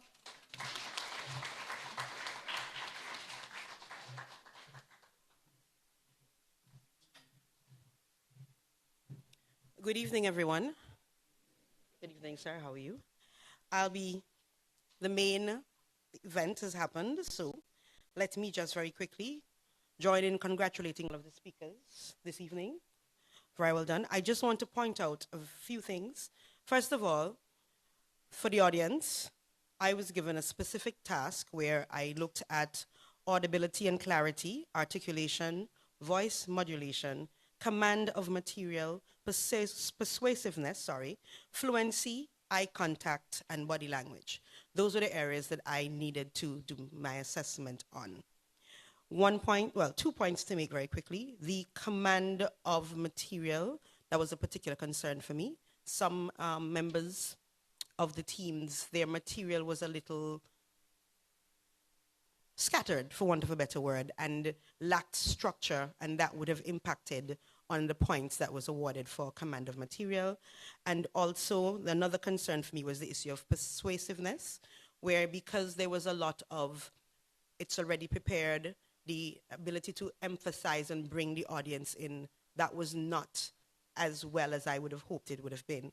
Having said that, though, let me just very quickly say that tonight's best speaker comes from Team Anguilla, and it is the second speaker, Ms. Maya Lake. Thank you.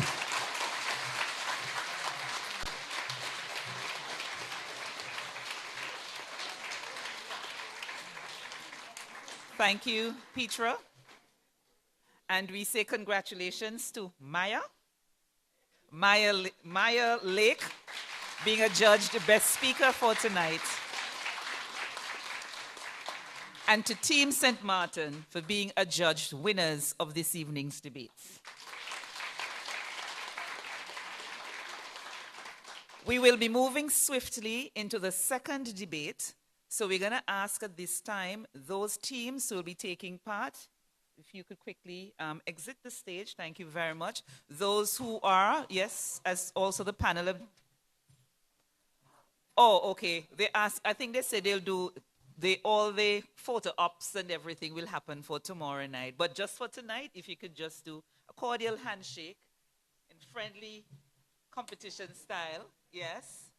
And then those of you who are taking part in the next debate, that you get yourselves in position as quickly as possible so that we can move into debate number 2.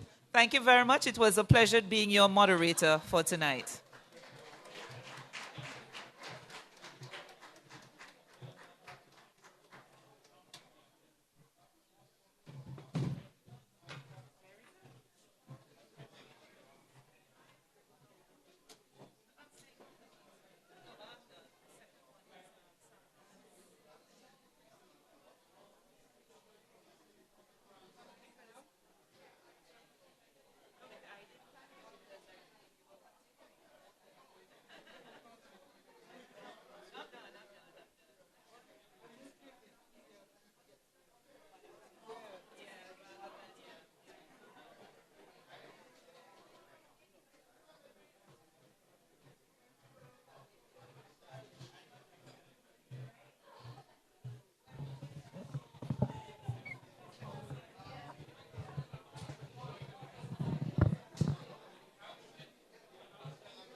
Good evening, distinguished guests. It is with pleasure I am Mr. Sam Roberts. Samuel Roberts hails from the village of All Saints in Antigua and Barbuda. He has been a teacher for the past 27 years and holds a diploma in education from the University of the West Indies and a bachelor's degree in computer science from the University of Guadalajara in Mexico. Mr. Roberts is an avid fan of Caribbean sports, culture, food, and music, and has for the past 22 years hosted a radio show called Sessions in Steel, where the steel pan is featured. He is currently the principal of the Antigua Grammar School here in Antigua. Ladies and gentlemen, please welcome Mr. Sam Roberts.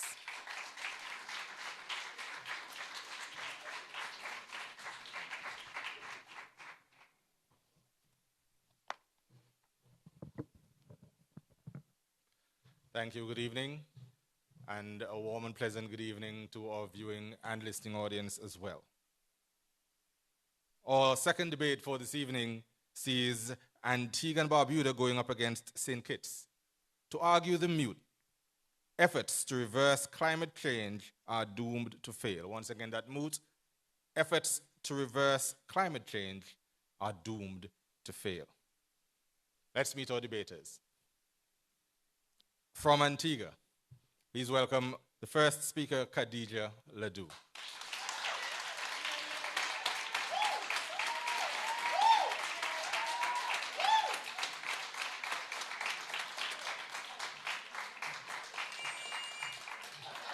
And to assist her with the proposition of the topic is Kajane Haynes.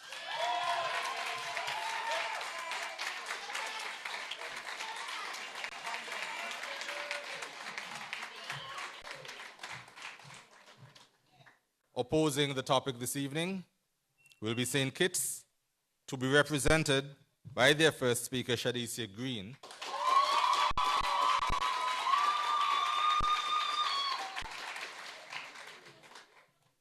And she will be assisted by Jazara Green.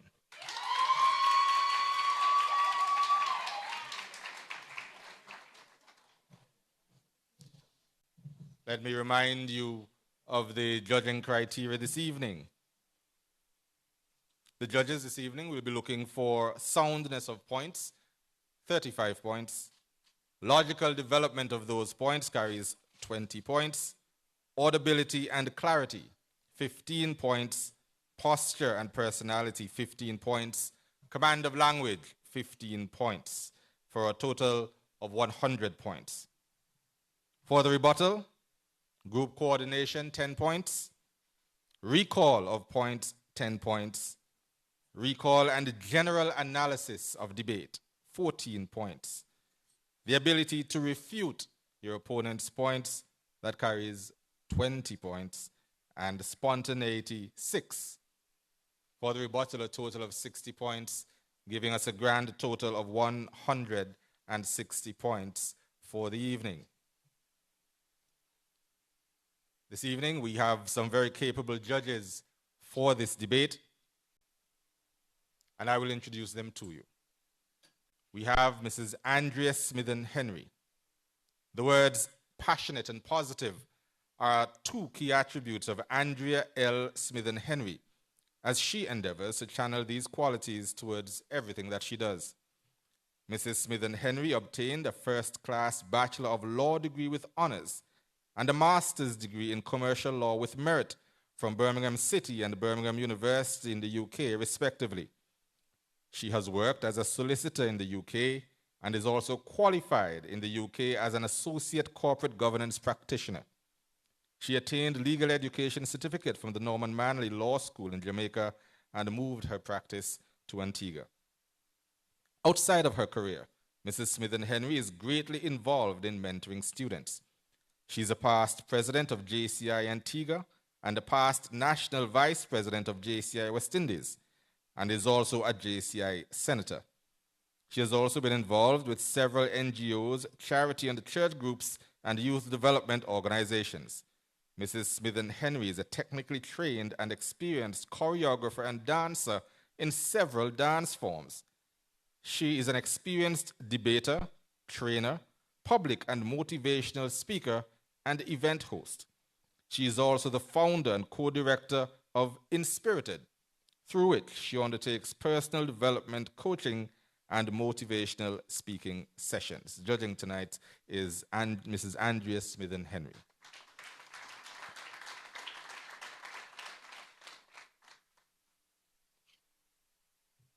Another member of the panel is Sasha Jatan Singh. Sasha Jatan Singh is currently the Commonwealth National Climate Finance Advisor to Antigua and Barbuda with the Commonwealth Secretariat. She has over 15 years of diverse experience in the Caribbean in the public sector, civil society sector, and UN system on environmental policy and governance, specifically in the areas of climate finance, climate adaptation and mitigation, sustainable livelihoods, and participatory environmental governance. She holds a master's degree in environmental policy and regulation from the London School of Economics and Political Science, a master's of engineering in environmental science from the University of Auckland, and an honors Bachelor of Science degree from the University of Toronto. She is also a Commonwealth Scholar alumna. Ms. Jatan Singh is passionate about exploring how sustainable and innovative finance can be used to build climate resilience of vulnerable communities and people, as well as ensure healthy and resilient ecosystems in the Caribbean. Second judge this evening, Sasha Jatan Singh.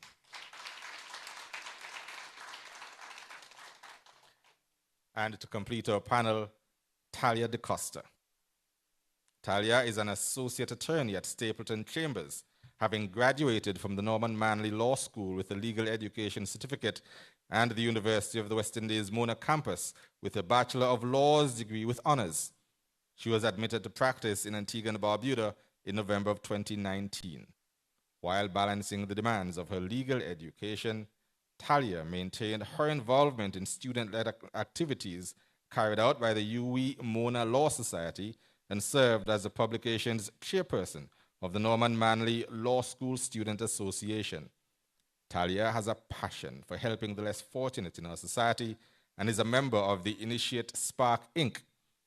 As a member, she participates in various community outreach projects, including teaching programs, feeding programs, and healthcare initiatives.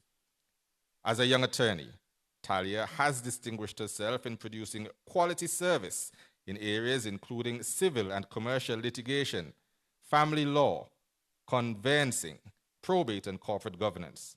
She's a member of the Antigua and Barbuda Bar Association, and outside of the practice of law, Talia enjoys visual arts, graphic design, and going to the beach. Completing our judges panel this evening, Talia DeCosta.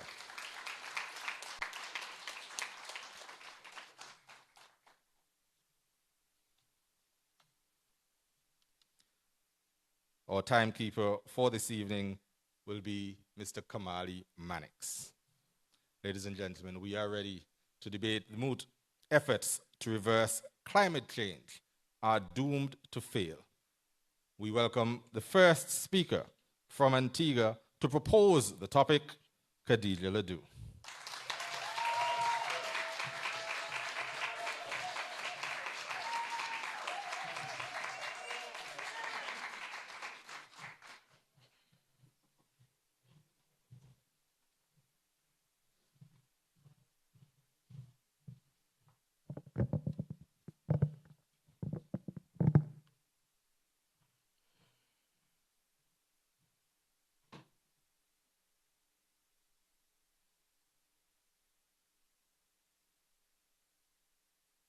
We are doomed.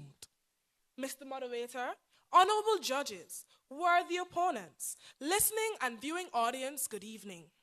My colleagues and I stand resolute, but with a heavy heart, in the proposition of the moot. Efforts to reverse climate change are doomed to fail. Mr. Moderator, it is very important that we understand that tonight's debate is as much about semantics as it is about empirics. A proper understanding of the moot relies on the definition and interpretation of these critical terms. The Collins Dictionary defines efforts as an earnest or strenuous attempt. The Botanical Dictionary defines reverse as to cause something like a process to stop or return to an earlier state. Climate change is defined by the United Nations Framework Convention on Climate Change, UNFCCC, as a changing climate that is attributed directly or indirectly to human activity, which alters the composition of the global atmosphere. The Collins Dictionary defines doomed as something unpleasant that is certain to happen. You can do nothing to prevent it. Failure, as defined by the Macmillan Dictionary, is simply a lack of success. Therefore, Mr. Moderator, the moot reworded reads that attempts to return the climatic variability of the global atmosphere to an earlier state are destined to be unsuccessful. In essence, Mr. Moderator, we are here to propose that all present efforts to return the global atmosphere to a time when our very countries in the Caribbean are not experiencing prolonged droughts, to when we worried not about experiencing hurricanes like Irma and Katrina, in contrast to what my worthy opponents would have you believe are not possible. As such, we present to you that the moot in its present form is baseless. Let it be known, we are not pessimists. However, we must be realistic and present sound arguments. I will highlight our failure to effectively address the issues of climate change, then rectify the false notion of reversing climate change by presenting the dynamism of the climate, while my colleague will present the stark realities as to why the efforts to reduce the impact of climate change are destined to fail. There have been changes in Earth's climate since the 20th century that are driven by various events, particularly the burning of fossil fuels. This increases the level of heat-trapping greenhouse gases in Earth's atmosphere, raising Earth's average surface temperature. These greenhouse gases, namely carbon dioxide or CO2 and methane, are the main drivers of what is known as the greenhouse effect. This effect slows heat from leaving the atmosphere, effectively warming the planet. Additionally, the United Nations 2022 Sustainable Development Goal 13 report states that we are currently witnessing the highest CO2 emissions levels ever. The evidence is overwhelming. The research speaks loudly. And the only problem, moderator, we are not listening. We aren't trying hard enough. A strong moral binary has arisen, with the burning of fossil fuels as the antagonist and environmentalism as the protagonist. The research tells us that we must seriously do away with fossil fuels, and yet industrial countries like China and India, which depend very largely on fossil fuels to power their industrial development, are unlikely to close their coal mines anytime soon. According to an article published in Energy magazine, Real Clear Energy, entitled India and China coal production surging by 700 million tons per year, author Robert Bryce states, and I quote, "The surging coal demands in China and India demonstrates that it is far easier to talk about cutting emissions than it is to achieve significant cuts," end quote. Does this sound like a society that wants to do better, that is trying to achieve reversal, or a country that is more focused on being the economic powerhouse in their region? Ladies and gentlemen, we can all ignore the warning signs and continue to pat ourselves on the back for the superficial advances, but we are only fooling ourselves. What we are doing is not practical. We cannot stop global warming overnight, but we can slow the rate and limit the amount of global warming by reducing human emissions of heat-trapping gases. This statement, Mr. Moderator, prompts us to dig deeper into the crux of the matter. What is the present situation of climate change today? The present situation regarding climate change is frightening, irreversible, and quickly spiraling out of control. But who am I to pronounce such doom and gloom? For I am only a sixth former. However, According to Russ Gelspen, a prize-winning journalist and environmentalist, and the author of the book, Boiling Point, and I quote, "As the pace of global warming kicks into overdrive, the hollow optimism of climate activists, along with the desperate responses of some of the world's most prominent climate scientists, is preventing us from focusing on the survival requirements of the human enterprise." The environmental establishment continues to peddle the notion that we can solve the climate problem. We can't. We have failed to meet nature's deadline. In the next few years, this world will experience progressively more ominous and destabilizing changes. These will happen either incrementally or in sudden, abrupt jumps. End quote. Moderator, are you aware that the UNFCCC further noted that climate change is manifested by more frequent and intense drought, storms, heat waves, rising sea levels, melting glaciers, and warming oceans? In fact, Ross Gelsman paints a dismal picture of what has been occurring worldwide due to climate change, and I quote, "4 hurricanes intensified by warming surface waters devastated parts of Florida in 2004. Altered rainfall patterns resulting in droughts have left 2 million people in Kenya at risk of starvation. A freak December hurricane ravaged Paris and left 250,000 homes in France without power. A record 10 typhoons staggered Japan," end quote. These climate events cost the global economy about $145 billion in losses during the year. The chairman of the UN's Intergovernmental Panel on Climate Change, IPCC, Dr. Rajendra Pachauri, declared in January, and I quote, "We are passing the point of no return." Allow me to emphasize, Mr. Moderator, regardless of human influence, the climate is dynamic. It has changed, it is changing, and it will continue to change. Despite that fervor, progress on climate change remains elusive. We have cultivated a deep dependence on fossil fuels that have been driving Earth's temperature up for more than a century, creating a problem whose mostly negative impacts are unfolding over more centuries.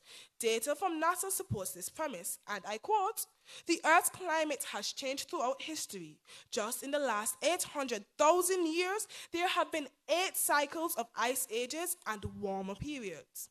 The empirical evidence has spoken. The climate is continually changing. It is not static. Mr. Moderator, reversing climate change is contingent on completely ceasing to emit greenhouse gases, which have the ability to draw temperatures down from that peak level or achieve net zero carbon emissions. Arriving at net zero would require transforming how we produce, consume, and move about. It would require everyone worldwide to take bold steps in reducing emissions. Mr. Moderator, opponents, judges, reversing the climate is not a possibility. We can only lessen the effects. Mayor Hillman, an environmentalist and University of Westminster Senior Fellow Emeritus, said that, and I quote, "Rather than trying to be optimistic about the future, humanity should accept its impending doom, as it may encourage us to seek what can be done to delay it, similar to those suffering a terminal illness." End quote. Again, I say, Mr. Moderator, we are doomed.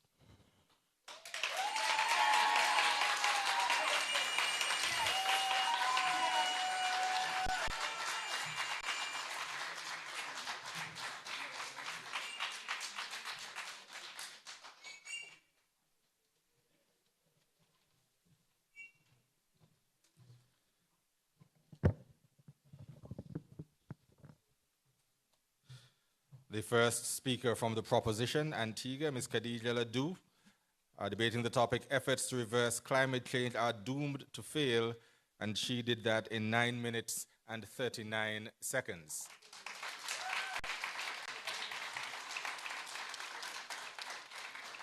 A reminder that each of the first speakers would have 10 minutes to make their presentations. Each of the second speakers would have 7 minutes to make their presentations, and the rebuttal should take 5 minutes. We now welcome from the opposition, St. Kitts, their first speaker, Shadicia Green.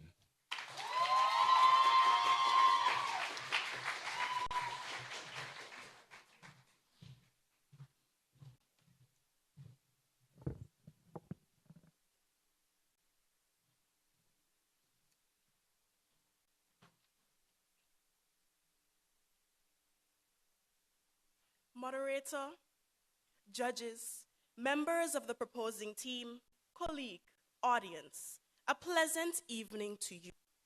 To quote the Pacific Northwest National Laboratory's lead climate scientist, Claudia Tabaldi, climate change is not a pass or fail course. There is no chance the world will avoid the effects of warming. We are already experiencing them. But neither is there any point at which we are doomed. A safe future is still within our grasp, end quote. This is why my colleague and I rise to oppose the moot. Efforts to reverse climate change are doomed to fail. Allow me to first define the key words and phrases. Efforts refers to steps taken. Reverse is defined as to mitigate. Climate change refers to a change in the state of the climate that can be identified by persistent variability of its properties over an extended period, typically decades or longer. Doomed to fail means certain to be unsuccessful. These definitions come from the Cambridge Dictionary and Cambridge University publication, Climate Change, the Physical Science Basis. Paraphrased, the moot is rendered, steps taken to mitigate a persistent variability in the properties of the climate are certain to be unsuccessful. Moderator, permit us to begin our argument by conceding the obvious. Evidence can be cited seemingly supporting the claim that efforts to combat climate change are doomed to fail. This claim is, of course, based on fears about the impact of a global temperature rise of 1.5 degrees Celsius or more above pre-industrial levels. But moderator, if you peel back the curtain, enter the theater, and sit through the full feature, it will become patently obvious that prophecies of doom and gloom are merely a distraction, a diversion of exaggerations, inconsistencies, and unknowns meant to undermine actual reality. So what is this reality? First of all, moderator, there is no wholly definitive data to support the claim that efforts to combat climate change are doomed to fail. In fact, the obverse is the case, as the following example will illustrate. Take the case of the European Union, referred to hereafter as the EU, a coalition of over 25 countries, including Denmark, Finland, Germany, Italy, and Sweden. In 2020, the EU greenhouse gas emissions were reduced by 31%. More specifically, Denmark reduced emissions by 30%, Hungary by 24%, and Portugal by 23%. The coalition of countries had reached their lowest levels in 30 years, exceeding the EU's target under the 1992 Kyoto Protocol of reducing emissions by 20%.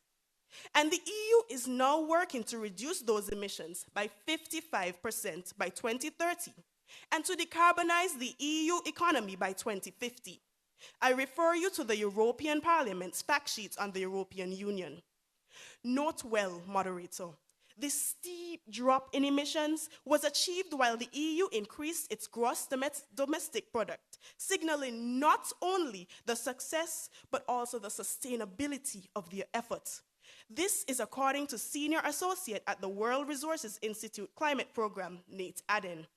This example represents not only effective climate change mitigation, but offers twofold opportunity: a chance to buy into simultaneous economic growth and environmental protection.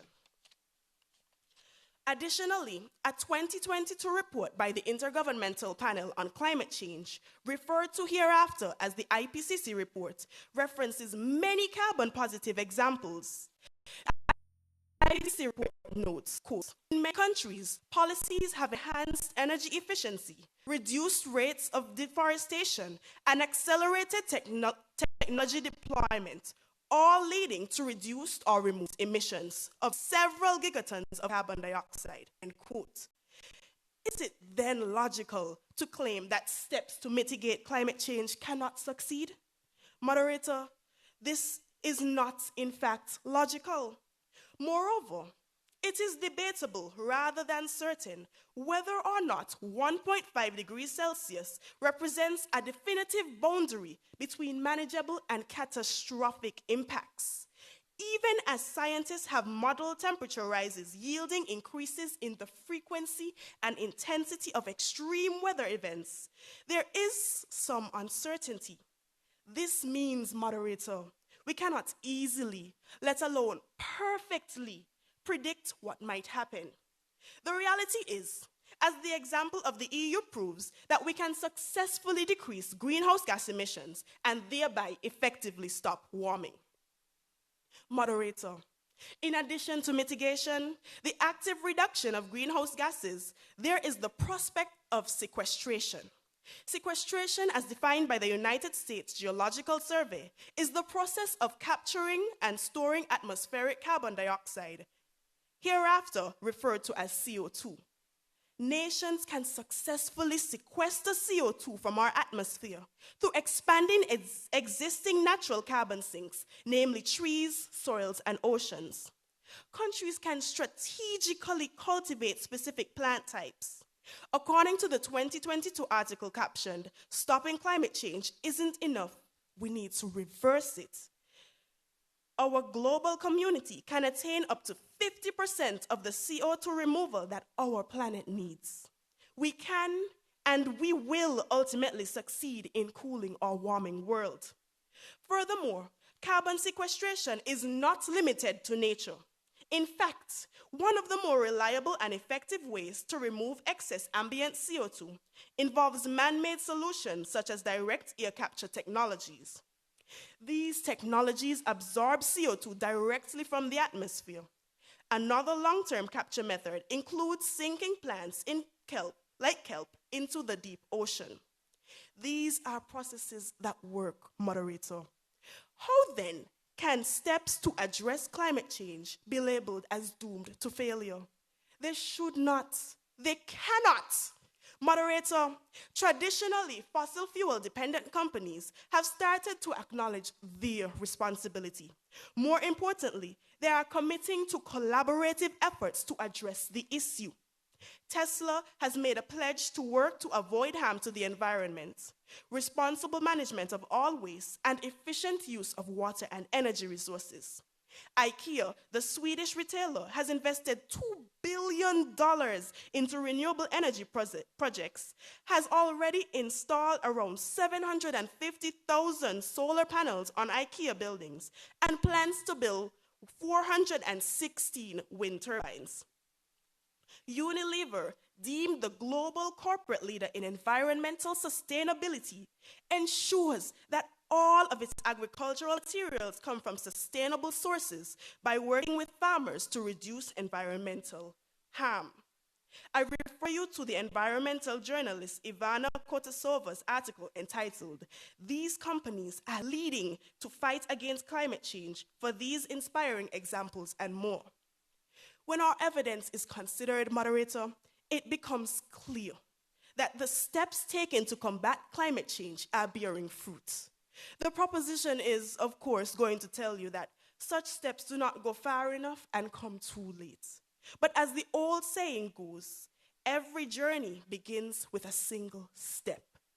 And so long as these steps are being taken, the doom prophesied by the proposition is far from being certain.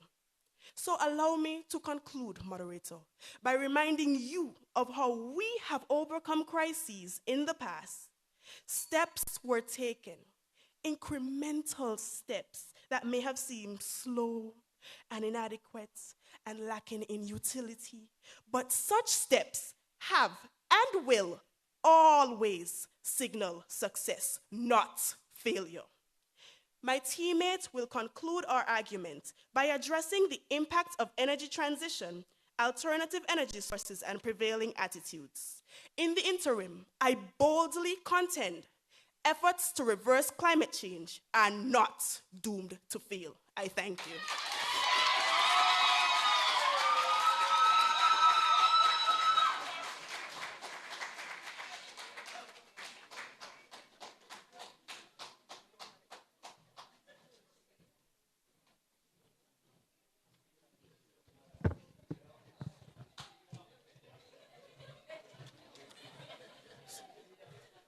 Raising the first argument for the opposition, Shadisi Green, and she did it in a time of 9 minutes, 36 seconds. We now welcome for the proposition their second speaker, Kajani Haynes.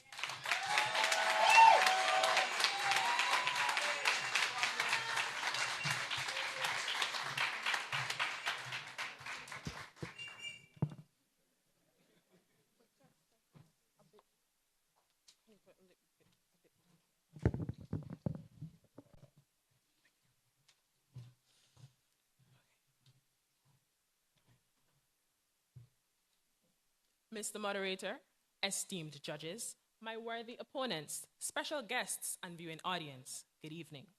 My esteemed colleague has set the stage by showing how we as humans simply don't try hard enough, the importance of limiting greenhouse gas emissions, and that regardless of human influence, the climate is dynamic and will continue to change. We are doomed. We must unite and prioritize the issues of climate change if we hope to have any chance of survival. Permit me to continue on the trajectory of my colleague. From as far back as 1990, the world realized that climate change is a serious matter when the first assessment report on the Intergovernmental Panel on Climate Change, IPCC, was published. Then, in 1992, the United Nations Framework Convention on Climate Change was adopted. This was followed by the Kyoto Protocol and the Paris Accord in 1997 and 2015, respectively. Add the hundreds of formal decisions, action plans, work programs, the establishment of international financing mechanisms, and a near continuous round of international meetings. What we have seen is a proliferation of efforts at the regional, national, and local levels, which, Mr. Moderator, have achieved absolutely nothing. Don't take my word for it. In an April 2022 tweet on UN Secretary General Antonio Guterres called a recent IPCC report, and I quote, "A litany of broken climate promises. It is a file of shame, cataloging the empty pledges that put us firmly on track towards an unlivable world. We are on a fast track to climate disaster," end quote. Mr. Moderator, the disunity among world leaders on the action needed to combat climate change is a prime reason as to why efforts are bound to fail.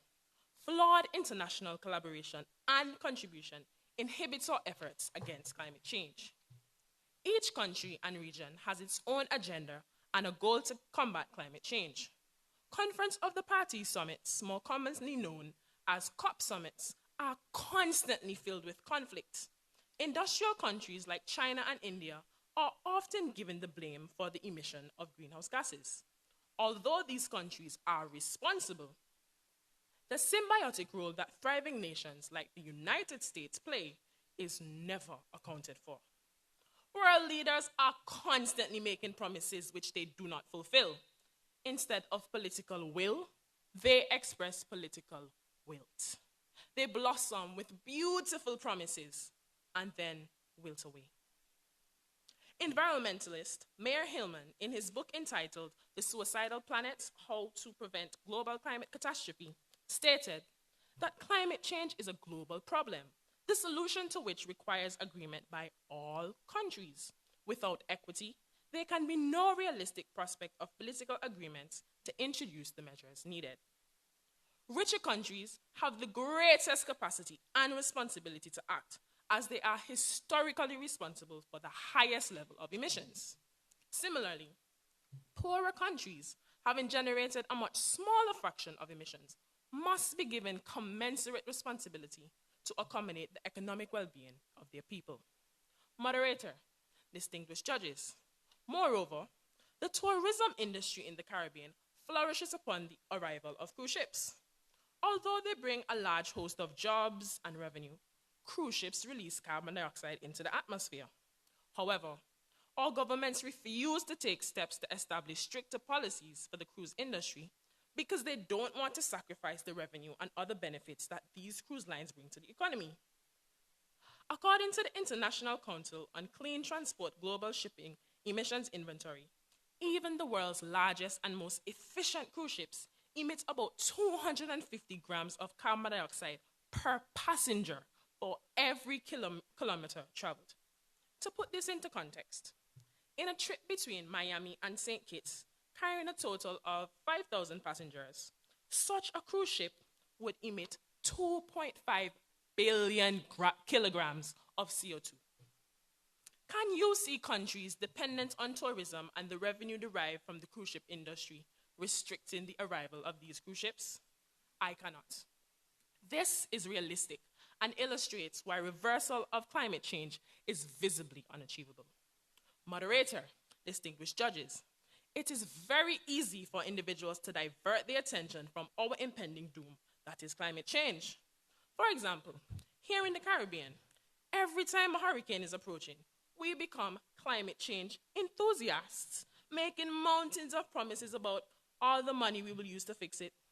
But when the hurricane comes and devastates the island, we spend our funds to rebuild, leaving little to no money to fulfill our promises. However, we aren't wrong for doing so, because priorities must be made. Between 2019 and 2022, many countries had to make cutbacks to battle the emerging crises. They had to choose between COVID-19 and the climate.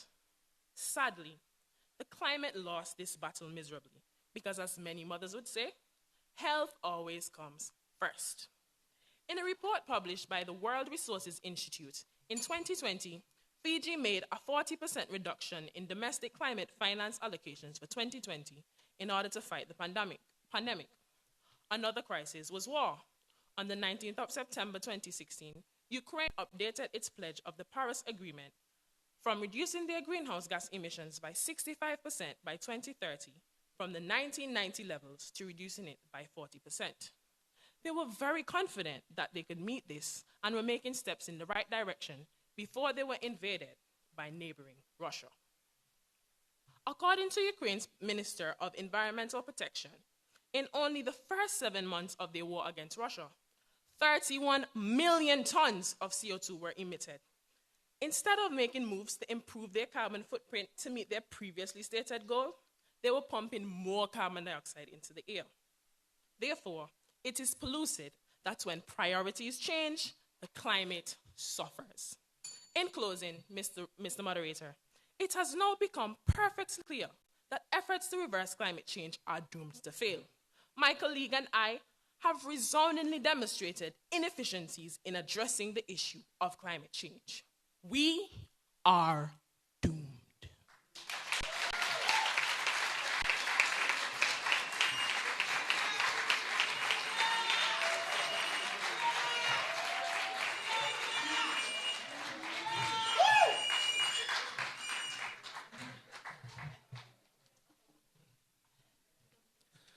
That was speaker number 2 for the proposition Antigua, Kajani Haynes, and she took a time of 7 minutes and 18 seconds.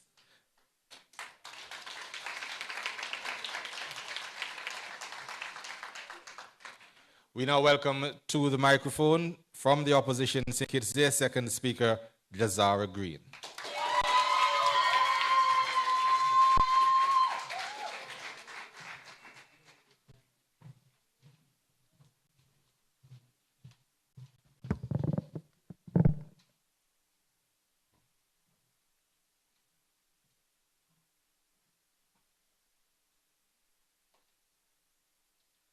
Moderator, adjudicators, opponents, teammates, Ladies and gentlemen, good evening.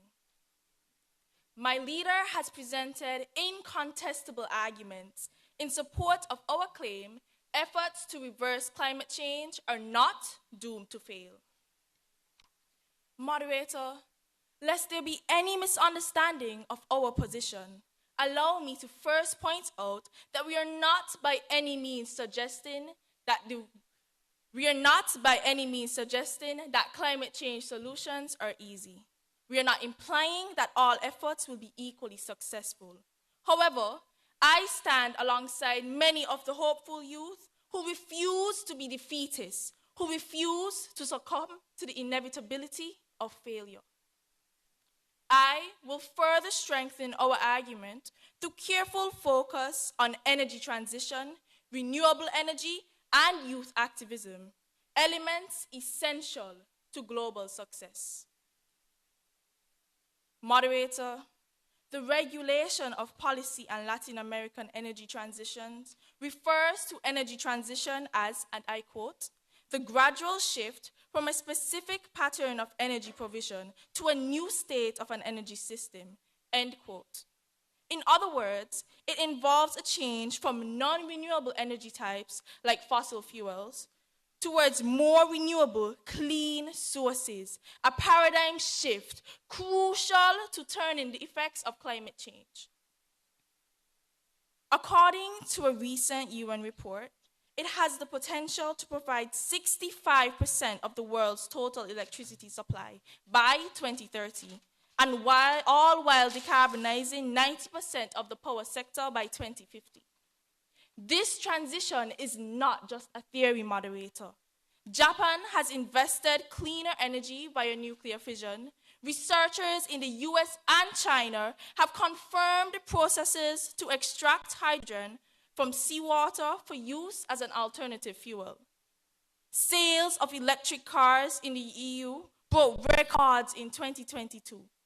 Furthermore, according to the EU Research and Innovation magazine, I quote, scientists have found ways of producing electricity and fuel for cars from bacteria and green algae, end quote. Moderator, in light of these transitions, the proposition's message that efforts to address climate change are doomed to fail must be called into question. Additionally, energy transition is commercially viable. Renewable energy is actually one of the most cheapest options in most parts of the world today, with prices for renewable energy technologies dropping rapidly. Per the aforementioned UN report, the cost of electricity from solar power fell by 85% between 2010 and 2020. Cost of wind energy fell by 56% and 48% respectively. Electric vehicles now represent 13% of new vehicle sales globally. And these observations align with instinct, moderator. A good product involves faith that the commodity is reliable and inexpensive. And what better, more hopeful product for our global survival than cleaner, renewable power supply, effective in reversing climate change? Moderator, the current climate crisis is largely an environmental issue. And there's a strong precedent that human efforts can resolve such issues collaboratively and effectively. Specifically, the banning of chlorofluorocarbons in 1994 to combat a worldwide breach in the ozone layer. An impressive 197 countries worked to restore the ozone layer, strata of the atmosphere that protects us from harmful ultraviolet radiation and affects the rate of global warming.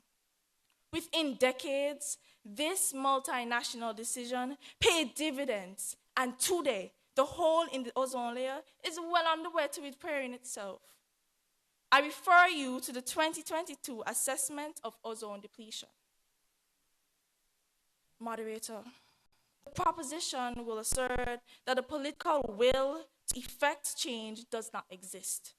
They will invoke philosophies of skeptics like the former US President Donald Trump and former Australian Prime Minister Tony Abbott. But moderator, these old men do not represent the majority of the world's residents, and they will not be the leaders of the future. Moderator, the reality is that today's youth, advocates like Vanessa Nakate from Uganda, Ashley Lashley of Barbados, Akana Sareng of India, and Greta Thunberg of Sweden, and many others are leading the reversal of the climate change catastrophe. We, the youth, represent the best of humanity.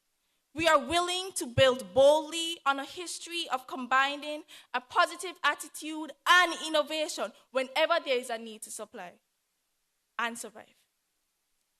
Survive, we definitely will. Moderator, we anticipate the voices of skeptics and doomsayers questioning our capacity to adequately address the climate crisis. However, with our concerted efforts, buttressed by technology, precedent, and hope, we can and we will overcome. We are not doomed to fail. We will not fail. I thank you.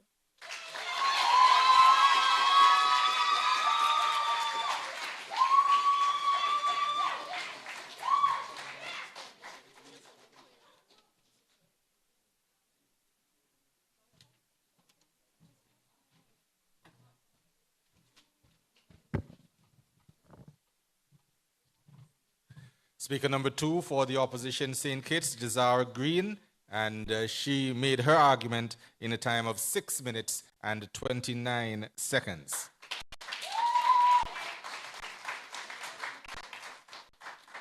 For the gathered audience here and those of you viewing at home, the rebuttal comes up next. For those of you in the audience, we crave your indulgence. We ask for your absolute silence while the competitors prepare their rebuttal. That rebuttal will be 5 minutes each. They will have 5 minutes with which to prepare that rebuttal, and that 5 minutes starts now.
The teams have had their 5 minutes to deliberate, and we welcome them now to rebut their opponents' arguments. We first go to the proposition, Antigua. A reminder of the moot efforts to reverse climate change. The opposition, who will rebut first. Efforts to reverse climate change are doomed to fail. And leading the rebuttal for the opposition, please welcome Shadicia Green.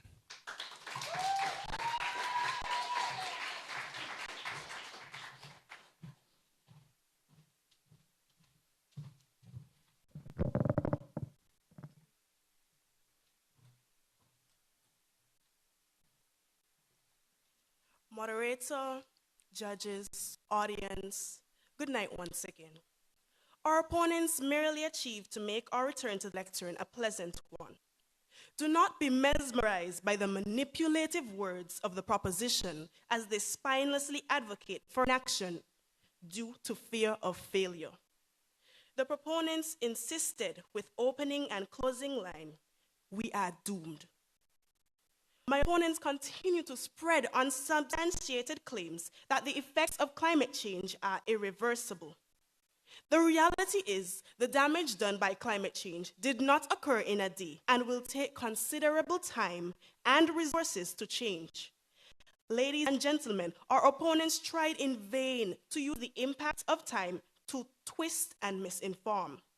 Esteemed audience, I do not believe you to be an impatient audience. Surely you can understand that we must crawl before we walk. Our opponents have claimed that the Caribbean's indulgence in the cruise industry conflicts their effects to curb the climate change crisis. However, we must also assess the benefits that ecotourism has brought about in regards to climate change. According to the United Nations Environmental Programme, it is in fact noticeable that the greatest increase in the practice of ecotourism occur in those countries having the greater number of protected areas. This indicates that the boost in the popularity of ecotourism does not correlate with the amount of protected flora and fauna of the Caribbean countries. Those very same biotic factors that are protected help to improve the climate change situation. Our opponents mentioned the horrifying effects of climate change. It astounds me how they fail to mention that investing now is cheaper than the cost of rebuilding after destruction. It is no secret that the effects of climate change are becoming more and more disastrous. This is evident now more than ever, as all over the world countries have no choice but to face the catastrophic effects of natural disasters, suffering millions in damages.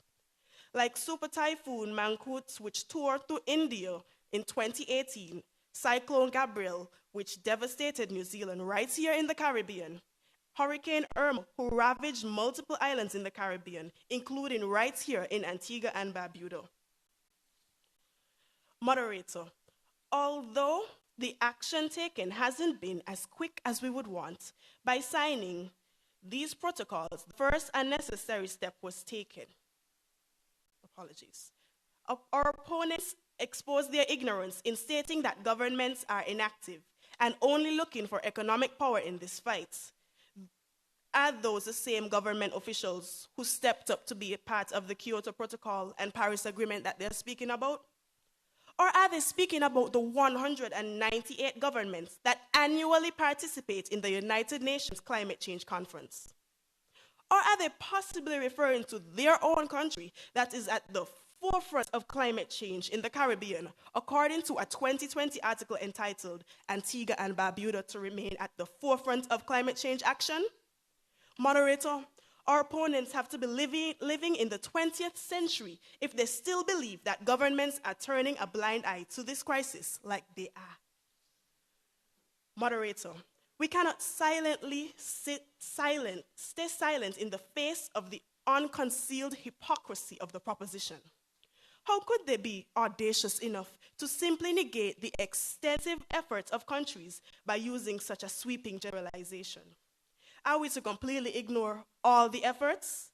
Sweden is listed as number 9 on the global ranking for climate-friendly countries. specifically making efforts to produce energy from hydrogen and implementing carbon taxes. We cannot forget Finland with their implementation of carbon taxes, France for buying plastics, Morocco at number 3, who boldly outlined in their 10-year plan to use renewable energy to source 56% of their electricity. In November 2021, they revised their 10-year plan and projected that the 10-year plan would be completed in 2024, 6 years before the deadline. Considering the proponents' poor attempt to give whole arguments and reasons as to why we don't still have a chance to curb this crisis, the opposition is even more affirmed than before in our stance that efforts to reverse climate change are not doomed to fail. I thank you.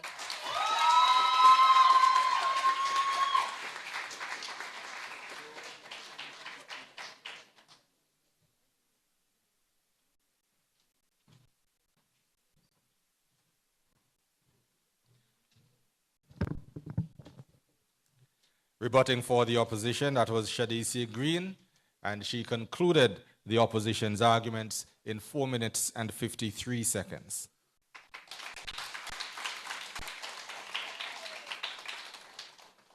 Rebutting on behalf of the proposition Antigua will be Khadija Ledoux.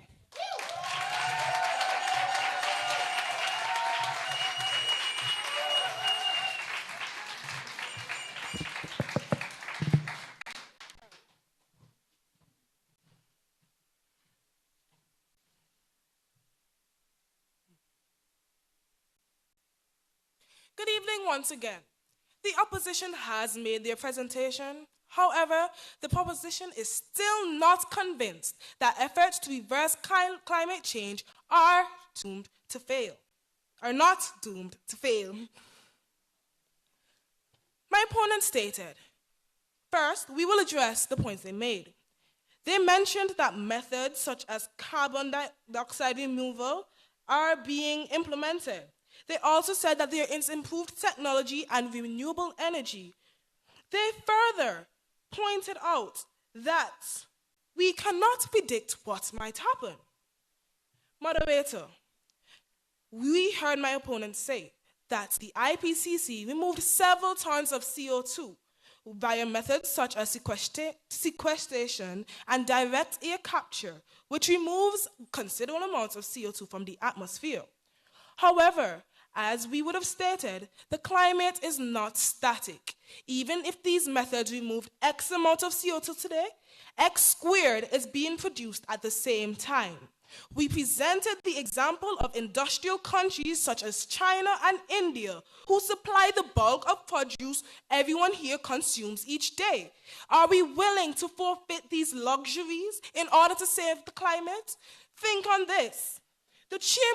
Furthermore, on this point, the chairman of the UN's Intergovernmental Panel on Climate Change, Dr. Rajendra Pachauri, as we mentioned before, stated herself that we are passing the point of no return. For my second point, moderator, I would like to point out that my worthy opponents mentioned that companies such as Tesla and IKEA have invested in renewable energy. They've donated 750,000, don't want to quote you wrong, solar panels. But Tesla themselves have the technology to drastically reduce emissions caused by burning of fossil fuels. Yet, it is not affordable for the majority of persons.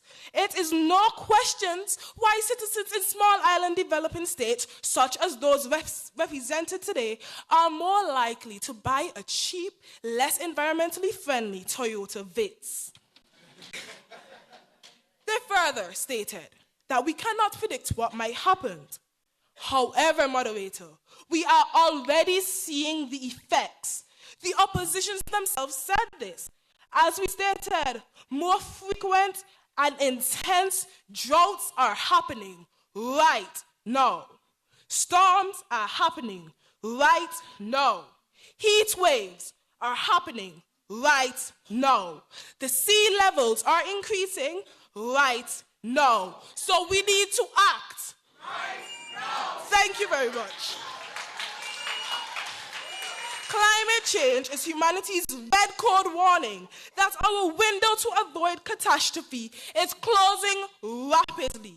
We must act. What we are doing is simply not enough. Once again, the proposition states that we are doomed.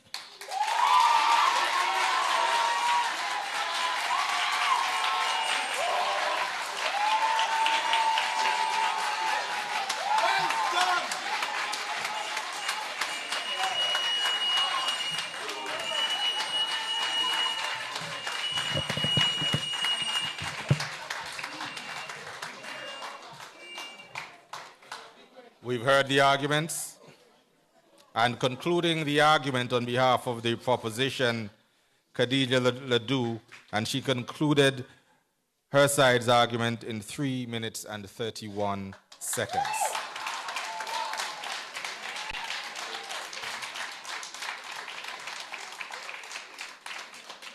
Before the judges retire, there's someone on the panel who has a very important job of picking the best speaker this evening. I know you watching at home and you here in the audience would have had your favorites, but Ms. Petra Williams has the duty of selecting the best speaker, and I dare say the best speaker for the entire competition as well. Now, Petra Williams represents an eclectic mix of professional pursuits and passion. Her professional composite includes economist, statistician, risk analyst, business consultant, logistics specialist, and a tutor. Through her professional engagements, she has worked with international agencies in various capacities, regional companies and organizations, and a range of enterprises and organizations in Antigua. Her passion includes researching and sharing stories of the people, the arts and culture of her homeland, Antigua and Barbuda. She actively encourages learning more about Antigua and Barbuda via her website under her moniker, Petra, the Spectator. In the context of this event, though, the Leeward Islands debating competition, she is a past advocate with the distinction of 2 Best Speaker awards and being part of the 1990 winning Team Antigua and Barbuda. She went on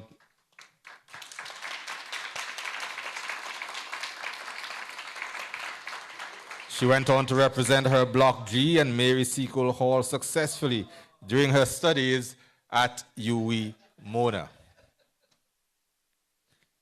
She's a special features contributor on various media, on economics, finance, and sociocultural issues in Antigua and Barbuda and across the region. She currently serves as advisor to the Minister of Trade and also as a media consultant. Ms. Petra Williams will select the best speaker tonight and throughout the competition.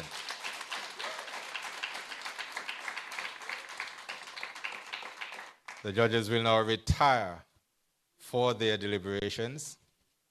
A round of applause once again for our judges.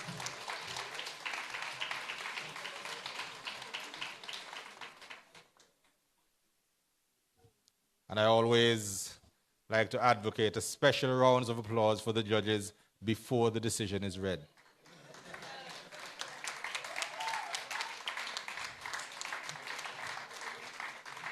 We all know that in about half an hour or so, we are not going to agree.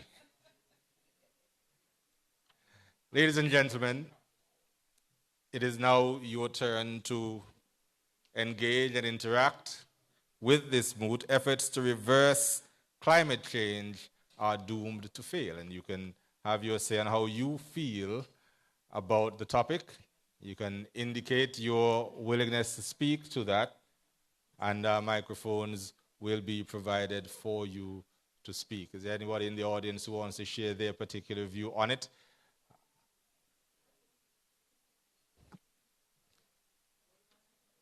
And there were 2 passionate arguments raised this evening, and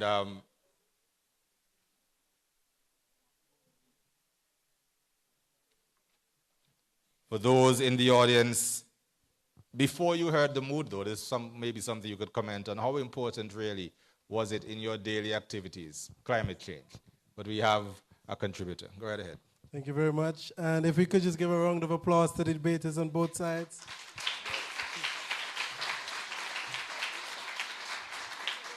I think that both sides did a job well done, and you should both teams should feel very proud. It's very well done. And when you look at the rebuttals, it showed the academic excellence of both sides, and it was really fascinating to watch. You know, if we zoom in on the moot a little bit closely, you know, I think that we all just interpret it as that the negative effects can be reversed. And I think that a key word in the moot was reversed. Whether or not we can turn the ship around. And I feel like looking at the evidence, you have a situation where scientists are predicting a global warming increase. And there is no scientist that can be credited as saying that the global warming increase is expected to decrease. They predict that in the next 100 years, it's going to be a lot hotter than it is today. And that's a negative effect of climate change. And so I feel like that's a big one, and that could have been exploited more. I also think the concept of reversed could have been exploited a bit more, because what we may only be able to do at this point is cushion the blow rather than actually reverse it. So I think that those are some proposition considerations. As it relates to the opposition, I think that going against something like global warming is tough, but looking for pockets of many other opportunities or maybe micro examples where you had some sort of reversal, I thought that you know, for example, when they mentioned the hole in the ozone layer, it's predicted to get small. I thought that was a great example. And the more of those we can find to show, because what I find that both sides were doing, they were showing a lot of input. This is what we're doing, and we're reducing this, and we're cutting back on that. But then to tie that effort to an actual reversal mechanism, or in the case of proposition, to tie our efforts to the lack of something being reversed. So for example, we are doing it, we sign a lot of agreements, we're cutting back, but we're not seeing the temperature going down. And I think the proposition could harp on that. As it relates to the opposition, they can show, okay, that was done, so as a result, we saw this change. You know, so, but I thought it was a very outstanding debate, and job well done to both sides.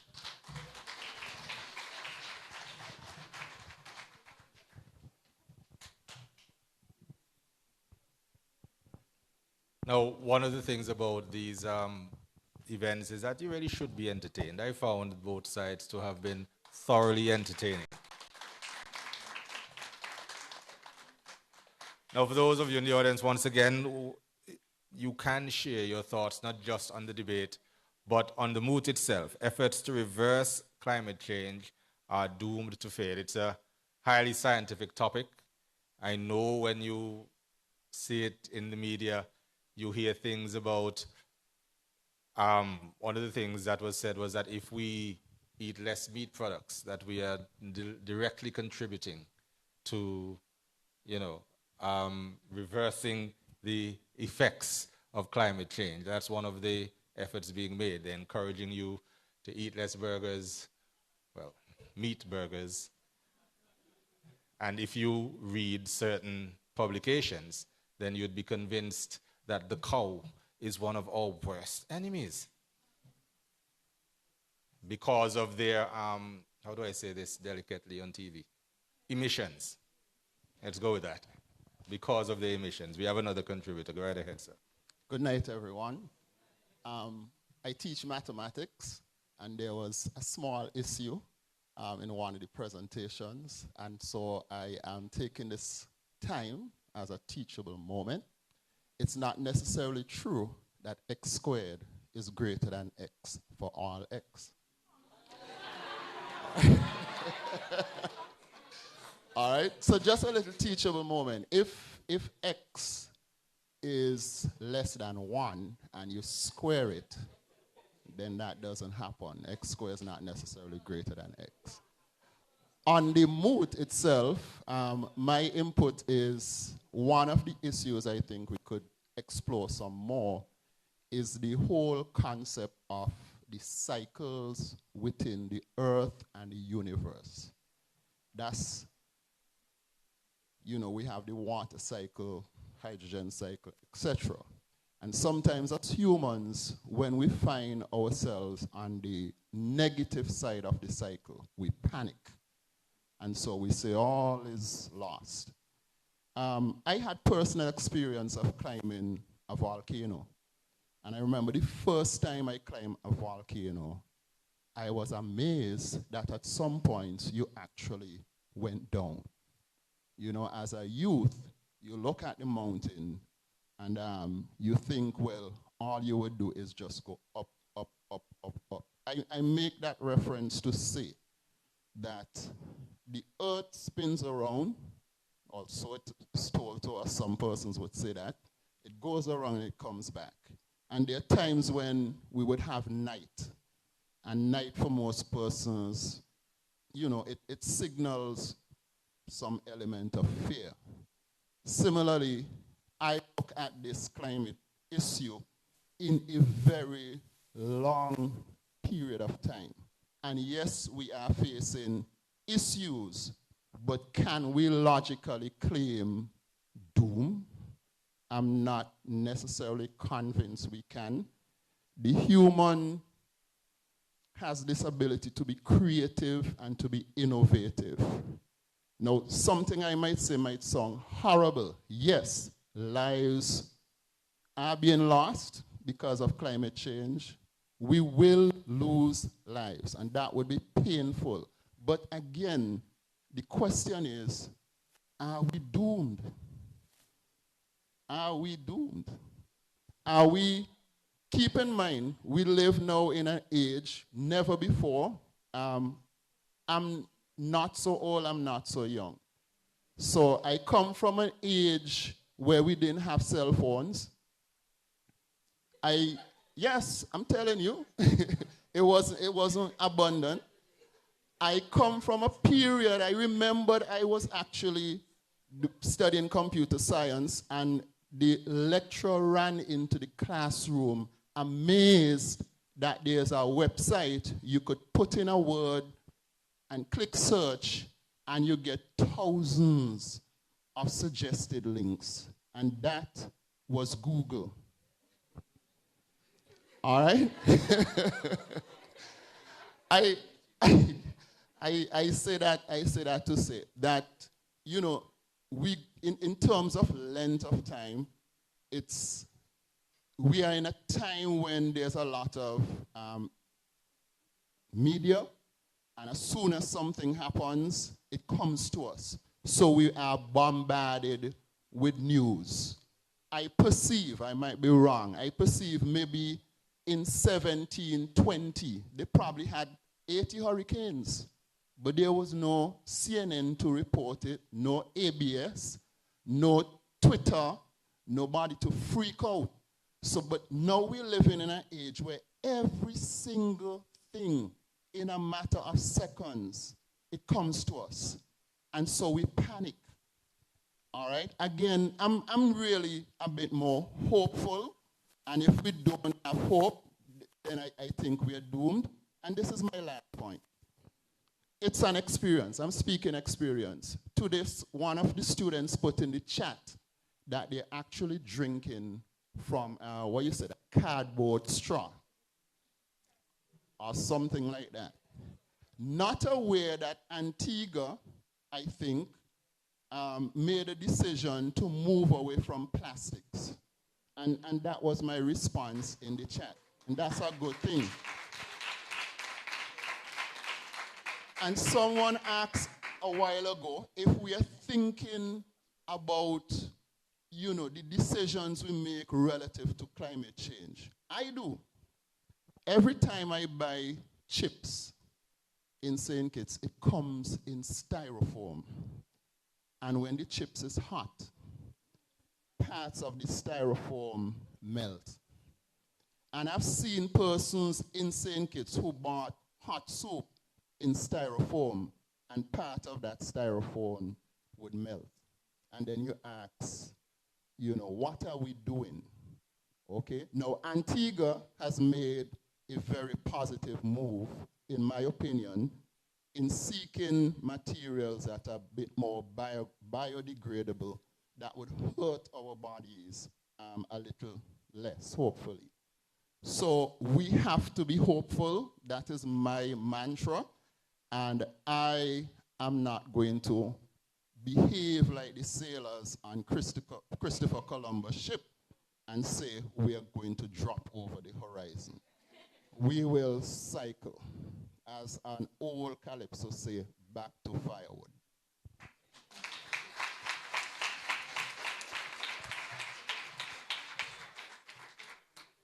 Hearing your views on the mood, efforts to reverse climate change are doomed to fail, and you heard a very good presentation there by the brother from St. Kitts, and we can hear from you as well.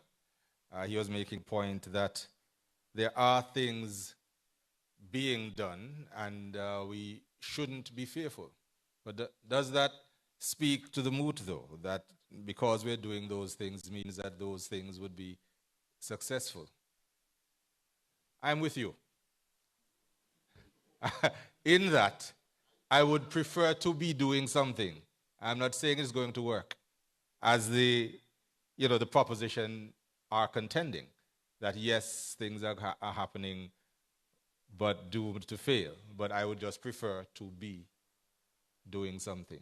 And so to that point, I can see. But that doesn't necessarily say that whatever we're doing would be successful. Now, there are many other things that you can speak about, is that your own experience with thinking about climate change. And if you want to just suggest some of those today, because there might have been some things that, there might have been some things that none of the speakers spoke to. So we got another contributor. All right, so I like to refer to mathematicians as men and women of culture. All right? All right. So as a man of culture, I would like to state that if we're looking at the X's relevant to this discussion, we're looking at the positive values of X. Because, as we know, theoretically, it is impossible to have a negative value of mass.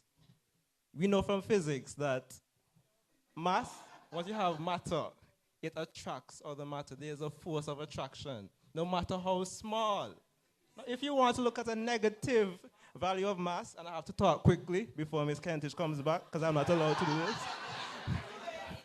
If you look at a negative value of mass, we could maybe envision that as a force of repulsion. But that is not the point of me coming up here. That's not the point. Not the point. I would like to posit the claim that the climate is dynamic. So if we try to reverse the climate to some idealistic standard, whatever we arbitrarily choose that to be, it will continue to change again. It will move past that point, and we will be forever trying to fit the climate into this small box or bubble. And that, in my opinion, is a waste of our efforts. So I thank you.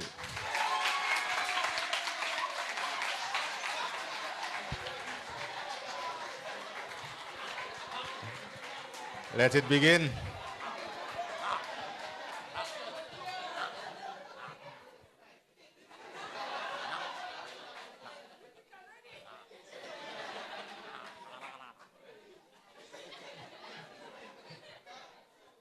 Good evening to everyone once again.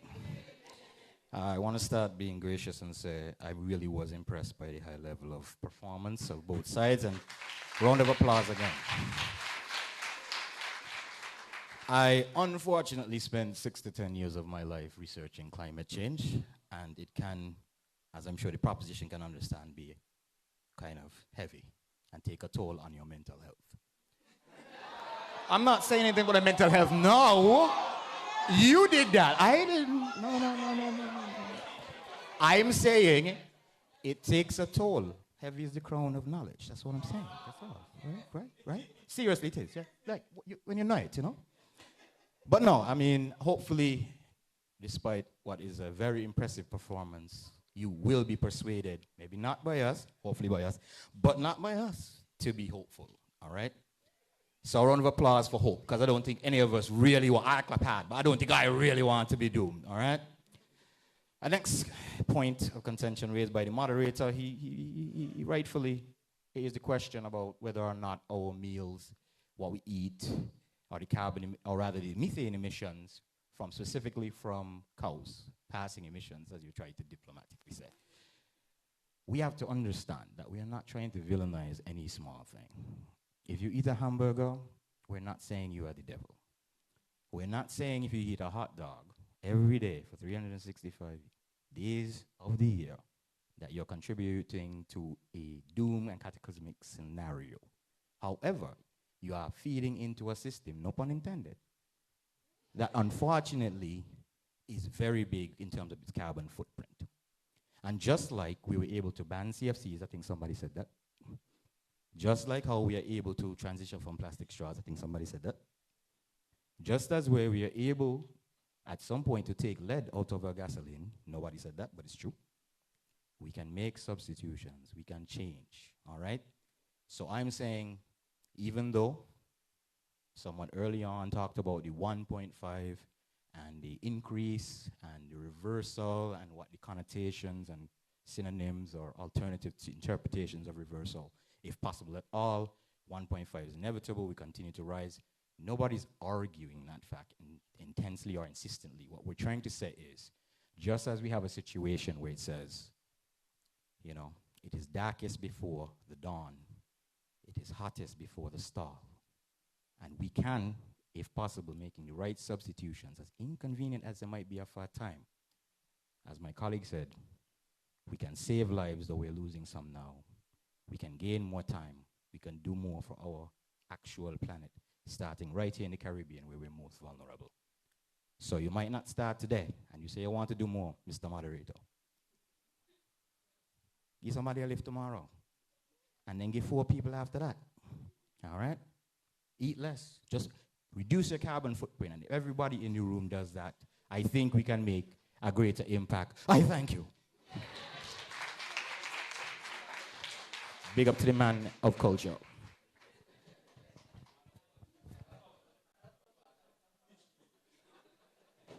The suggestion of carpooling. Once they, contributing to, and this is the thing, contributing to the gas. And even if you carpool, it's still gas. But yes, less gas. Okay. True. But as the brother maintains, you have to say it. And you have to see if it contributes to an overall reduction, or whether or not these things are doomed to fail. There was one point made by the proposition about political will, for example. I didn't hear anybody address that one. That there are these things that they concede could help, but just not politically practical to pursue. And as we all know, any government, any first term or second term government, any government, they want one thing, one single thing. They want, right there, hold on, this young man that's looking around for somebody else to say it for him. Every government, they want you said it, yes. They want a second term or a next term. So, as our brother from St. Kitts says and admits that some of the things you're going to have to do, what is the word he used? They are inconvenient.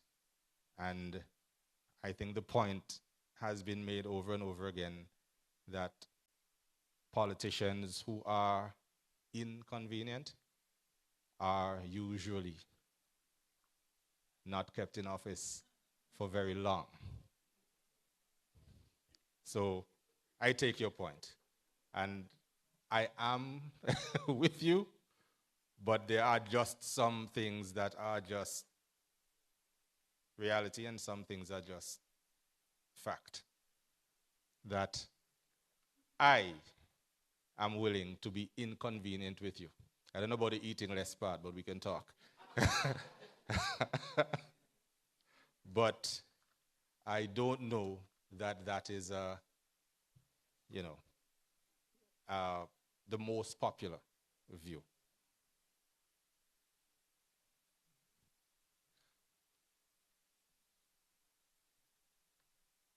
There's someone else who want to make a contribution. We have some hands in the back.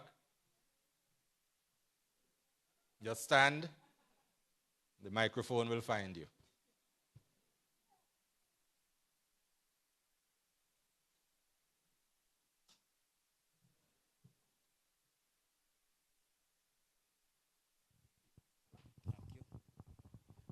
Good evening to all.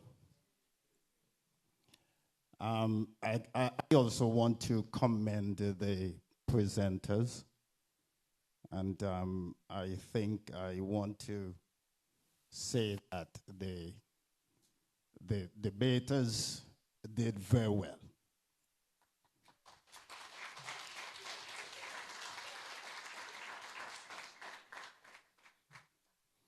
I'm from Antigua, but I'm not speaking for Antigua.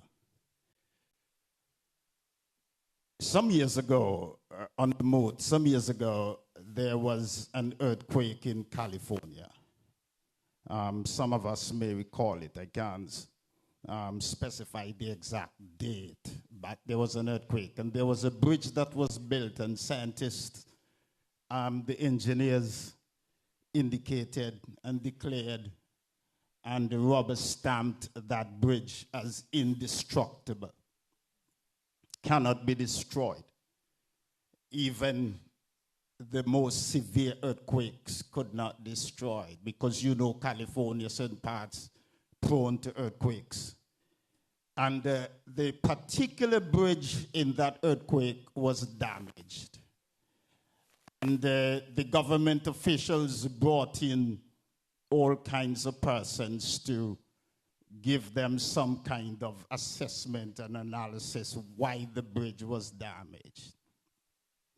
I remember listening to a certain preacher, and he said he was saying that the government could have got the advice for free. And he said, you can't stop God. You can't stop God.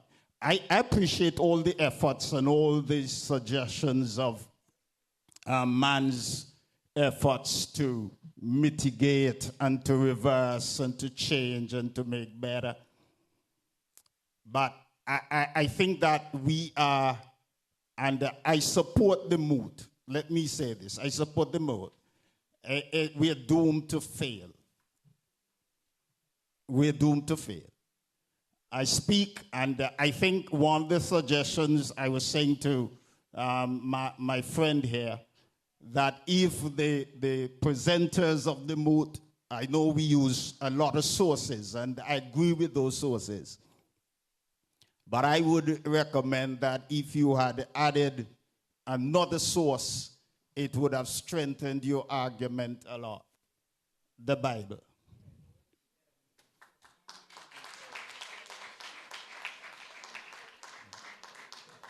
I can appreciate that there may be persons who are not supportive of that kind of philosophy, that kind of idea, but there are those of us who do, and we see the truthfulness of it being manifested all the time. That with all the efforts of human beings, we seem to be getting worse.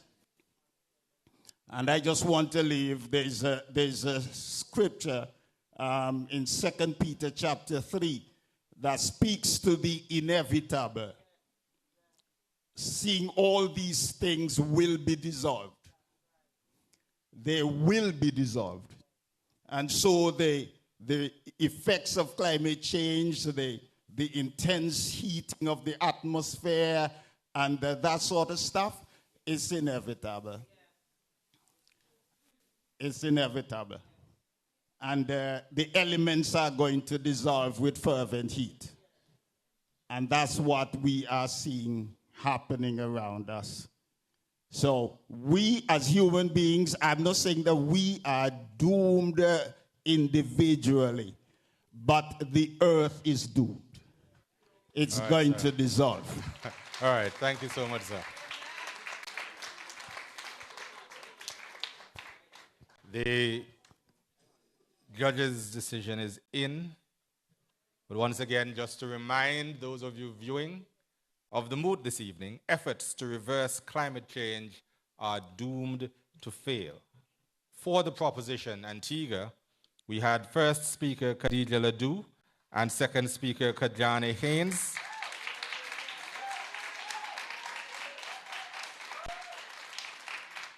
And for the opposition St. Kitts, we had first speaker Shadicia Green and second speaker Jazara Green. We now first welcome to the podium the adjudicator for the best speaker, Ms. Petra Williams.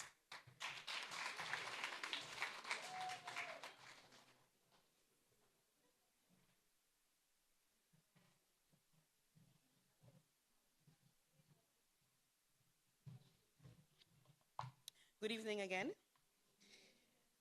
I count it an honor and a privilege again to be asked to adjudicate the best speaker for this evening's second debate.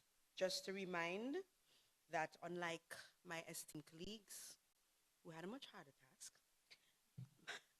the criteria I used based on what was before me would be audibility and clarity, 15 points, articulation, 15 points, voice modulation, 10 points, command of material, 10 points, persuasiveness, 15, fluency, 15, eye contact, 5, and body language, 15. I wish to again congratulate all the speakers. Very good job tonight. And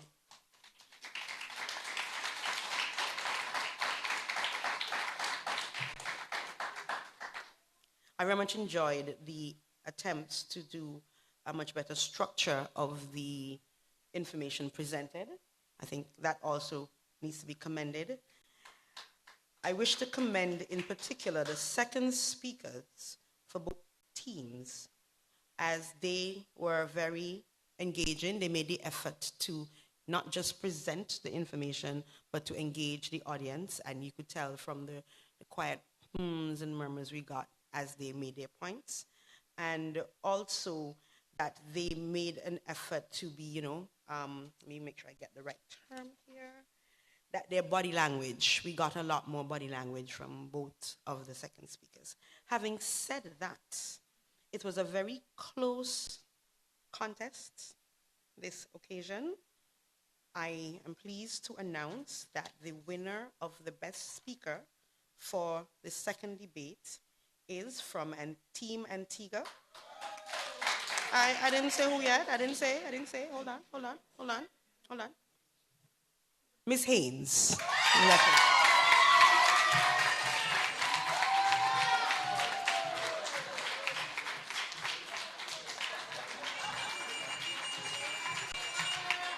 All right, so we congratulate Ms. Kajane Haynes, best speaker for this evening's debate.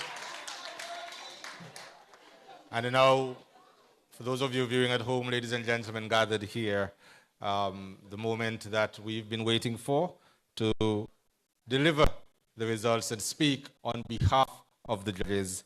Please welcome Mrs. Andrea Smithen Henry.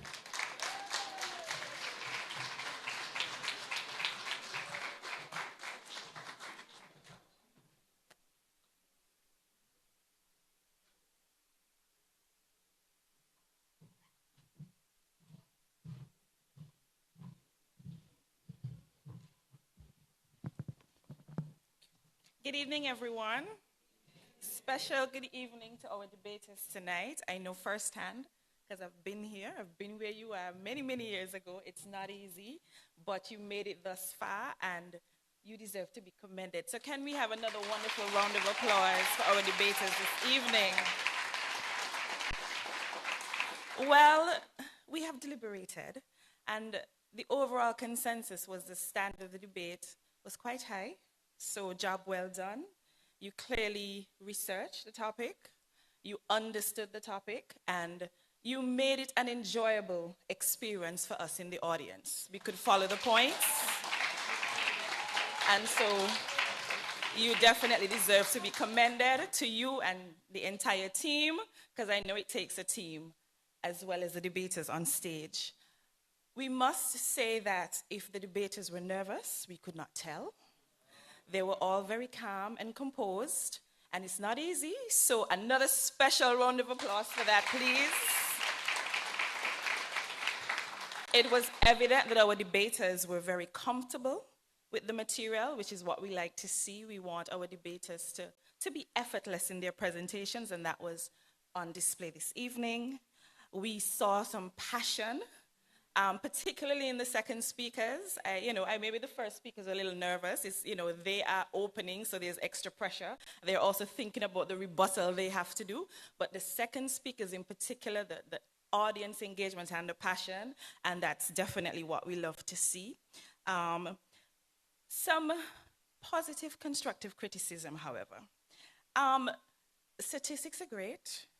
Examples are wonderful, but don't leave them hanging.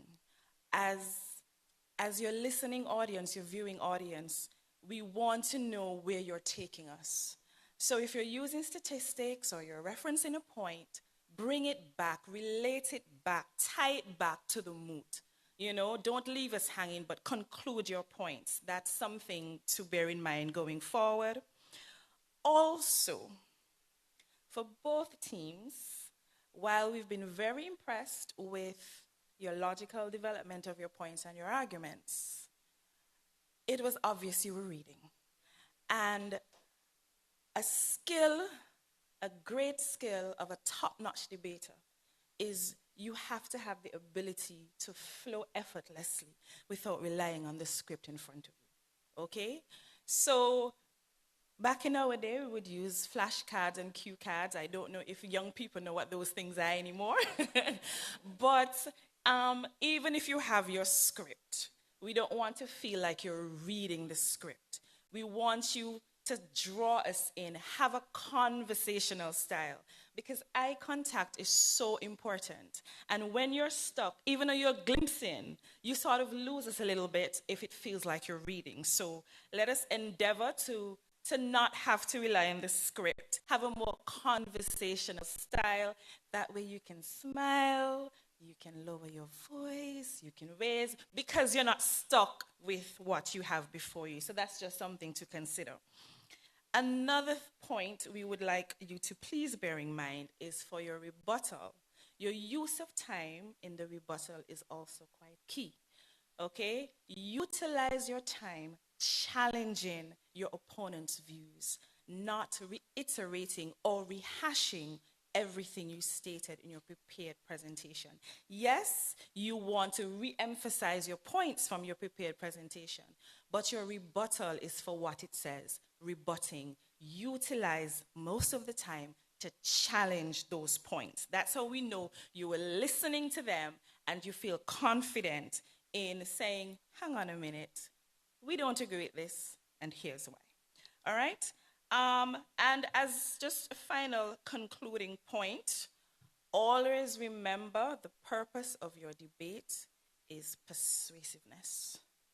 And in order to have persuasiveness, passion goes a long way, but we need to know you have conviction in what you're saying. And I must say, both teams did that very well. They were persuasive. You felt as if they were proposing, they believed it, and nobody could shake them from that position. And equally, if they were in the opposition, they stood with their points, and that is good to see, because sometimes as a debater, especially when you're rebutting, your personal views, you get caught up, and you can kind of get yourself confused. So it was really good to see that you stuck with your point to the end. So after all of my rambling, where are we going? You don't want to hear that. You just want to know who won, right? So just a quick reminder of the criteria for the prepared presentation: soundness of points, 35, logical development, 20, audibility and clarity, 15, posture and personality, 15, command of material, 15, and then for the rebuttal, team coordination, 10, general analysis of debate, 14, recall of points, 10, ability to refute the points, 20. So you see that point about challenging, it's the heaviest one. Ability to refute the points, 20, and spontaneity, 6. And our imaginary drum roll. Antigua would have scored 580 points.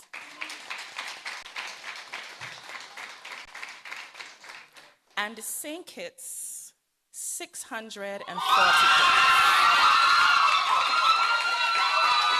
Congratulations, St. Kitts, on a job well done. Both teams, however, did exceptionally well. We were pleased with the standard, and please, it's not easy, but continue to push forward. It's good for character building and skills building, so keep going ahead. Congrats again, St. Kitts. Thank you.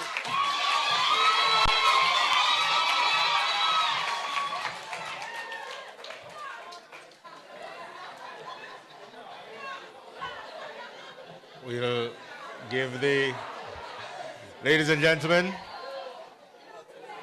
let's hear from the teams, St. Kitts.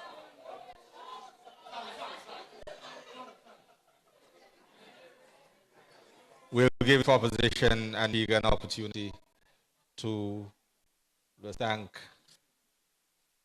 a word of thanks to their supporters and, of course, those who would have prepared them to get here.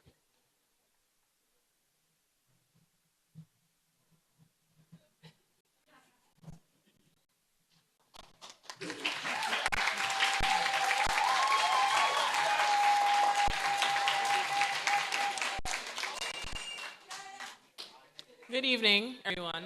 It was truly a privilege to be given the opportunity to participate in this competition, and I just want to say a big congratulations to St. Kitts. You guys did an excellent job.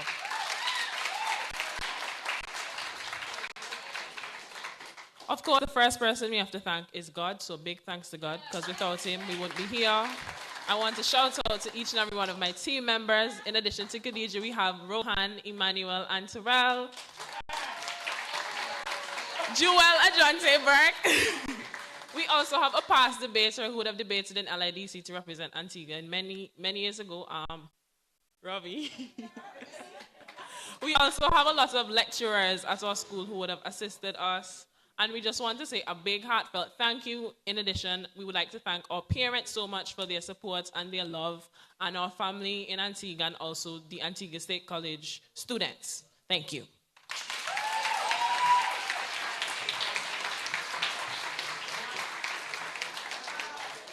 And we have our final word in the evening from the opposition, St. Kitts.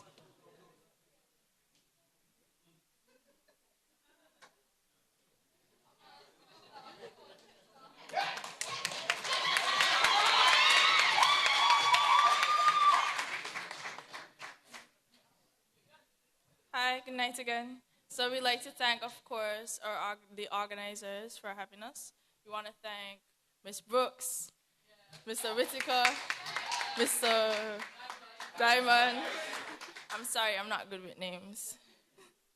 Of course, our other team members, my colleague. Should I call the names? Again, I'm not good with names. So yeah, okay. So we want to thank our opponents for being worthy opponents. The competition was tight. You had us nervous for, like, yeah. Thank you.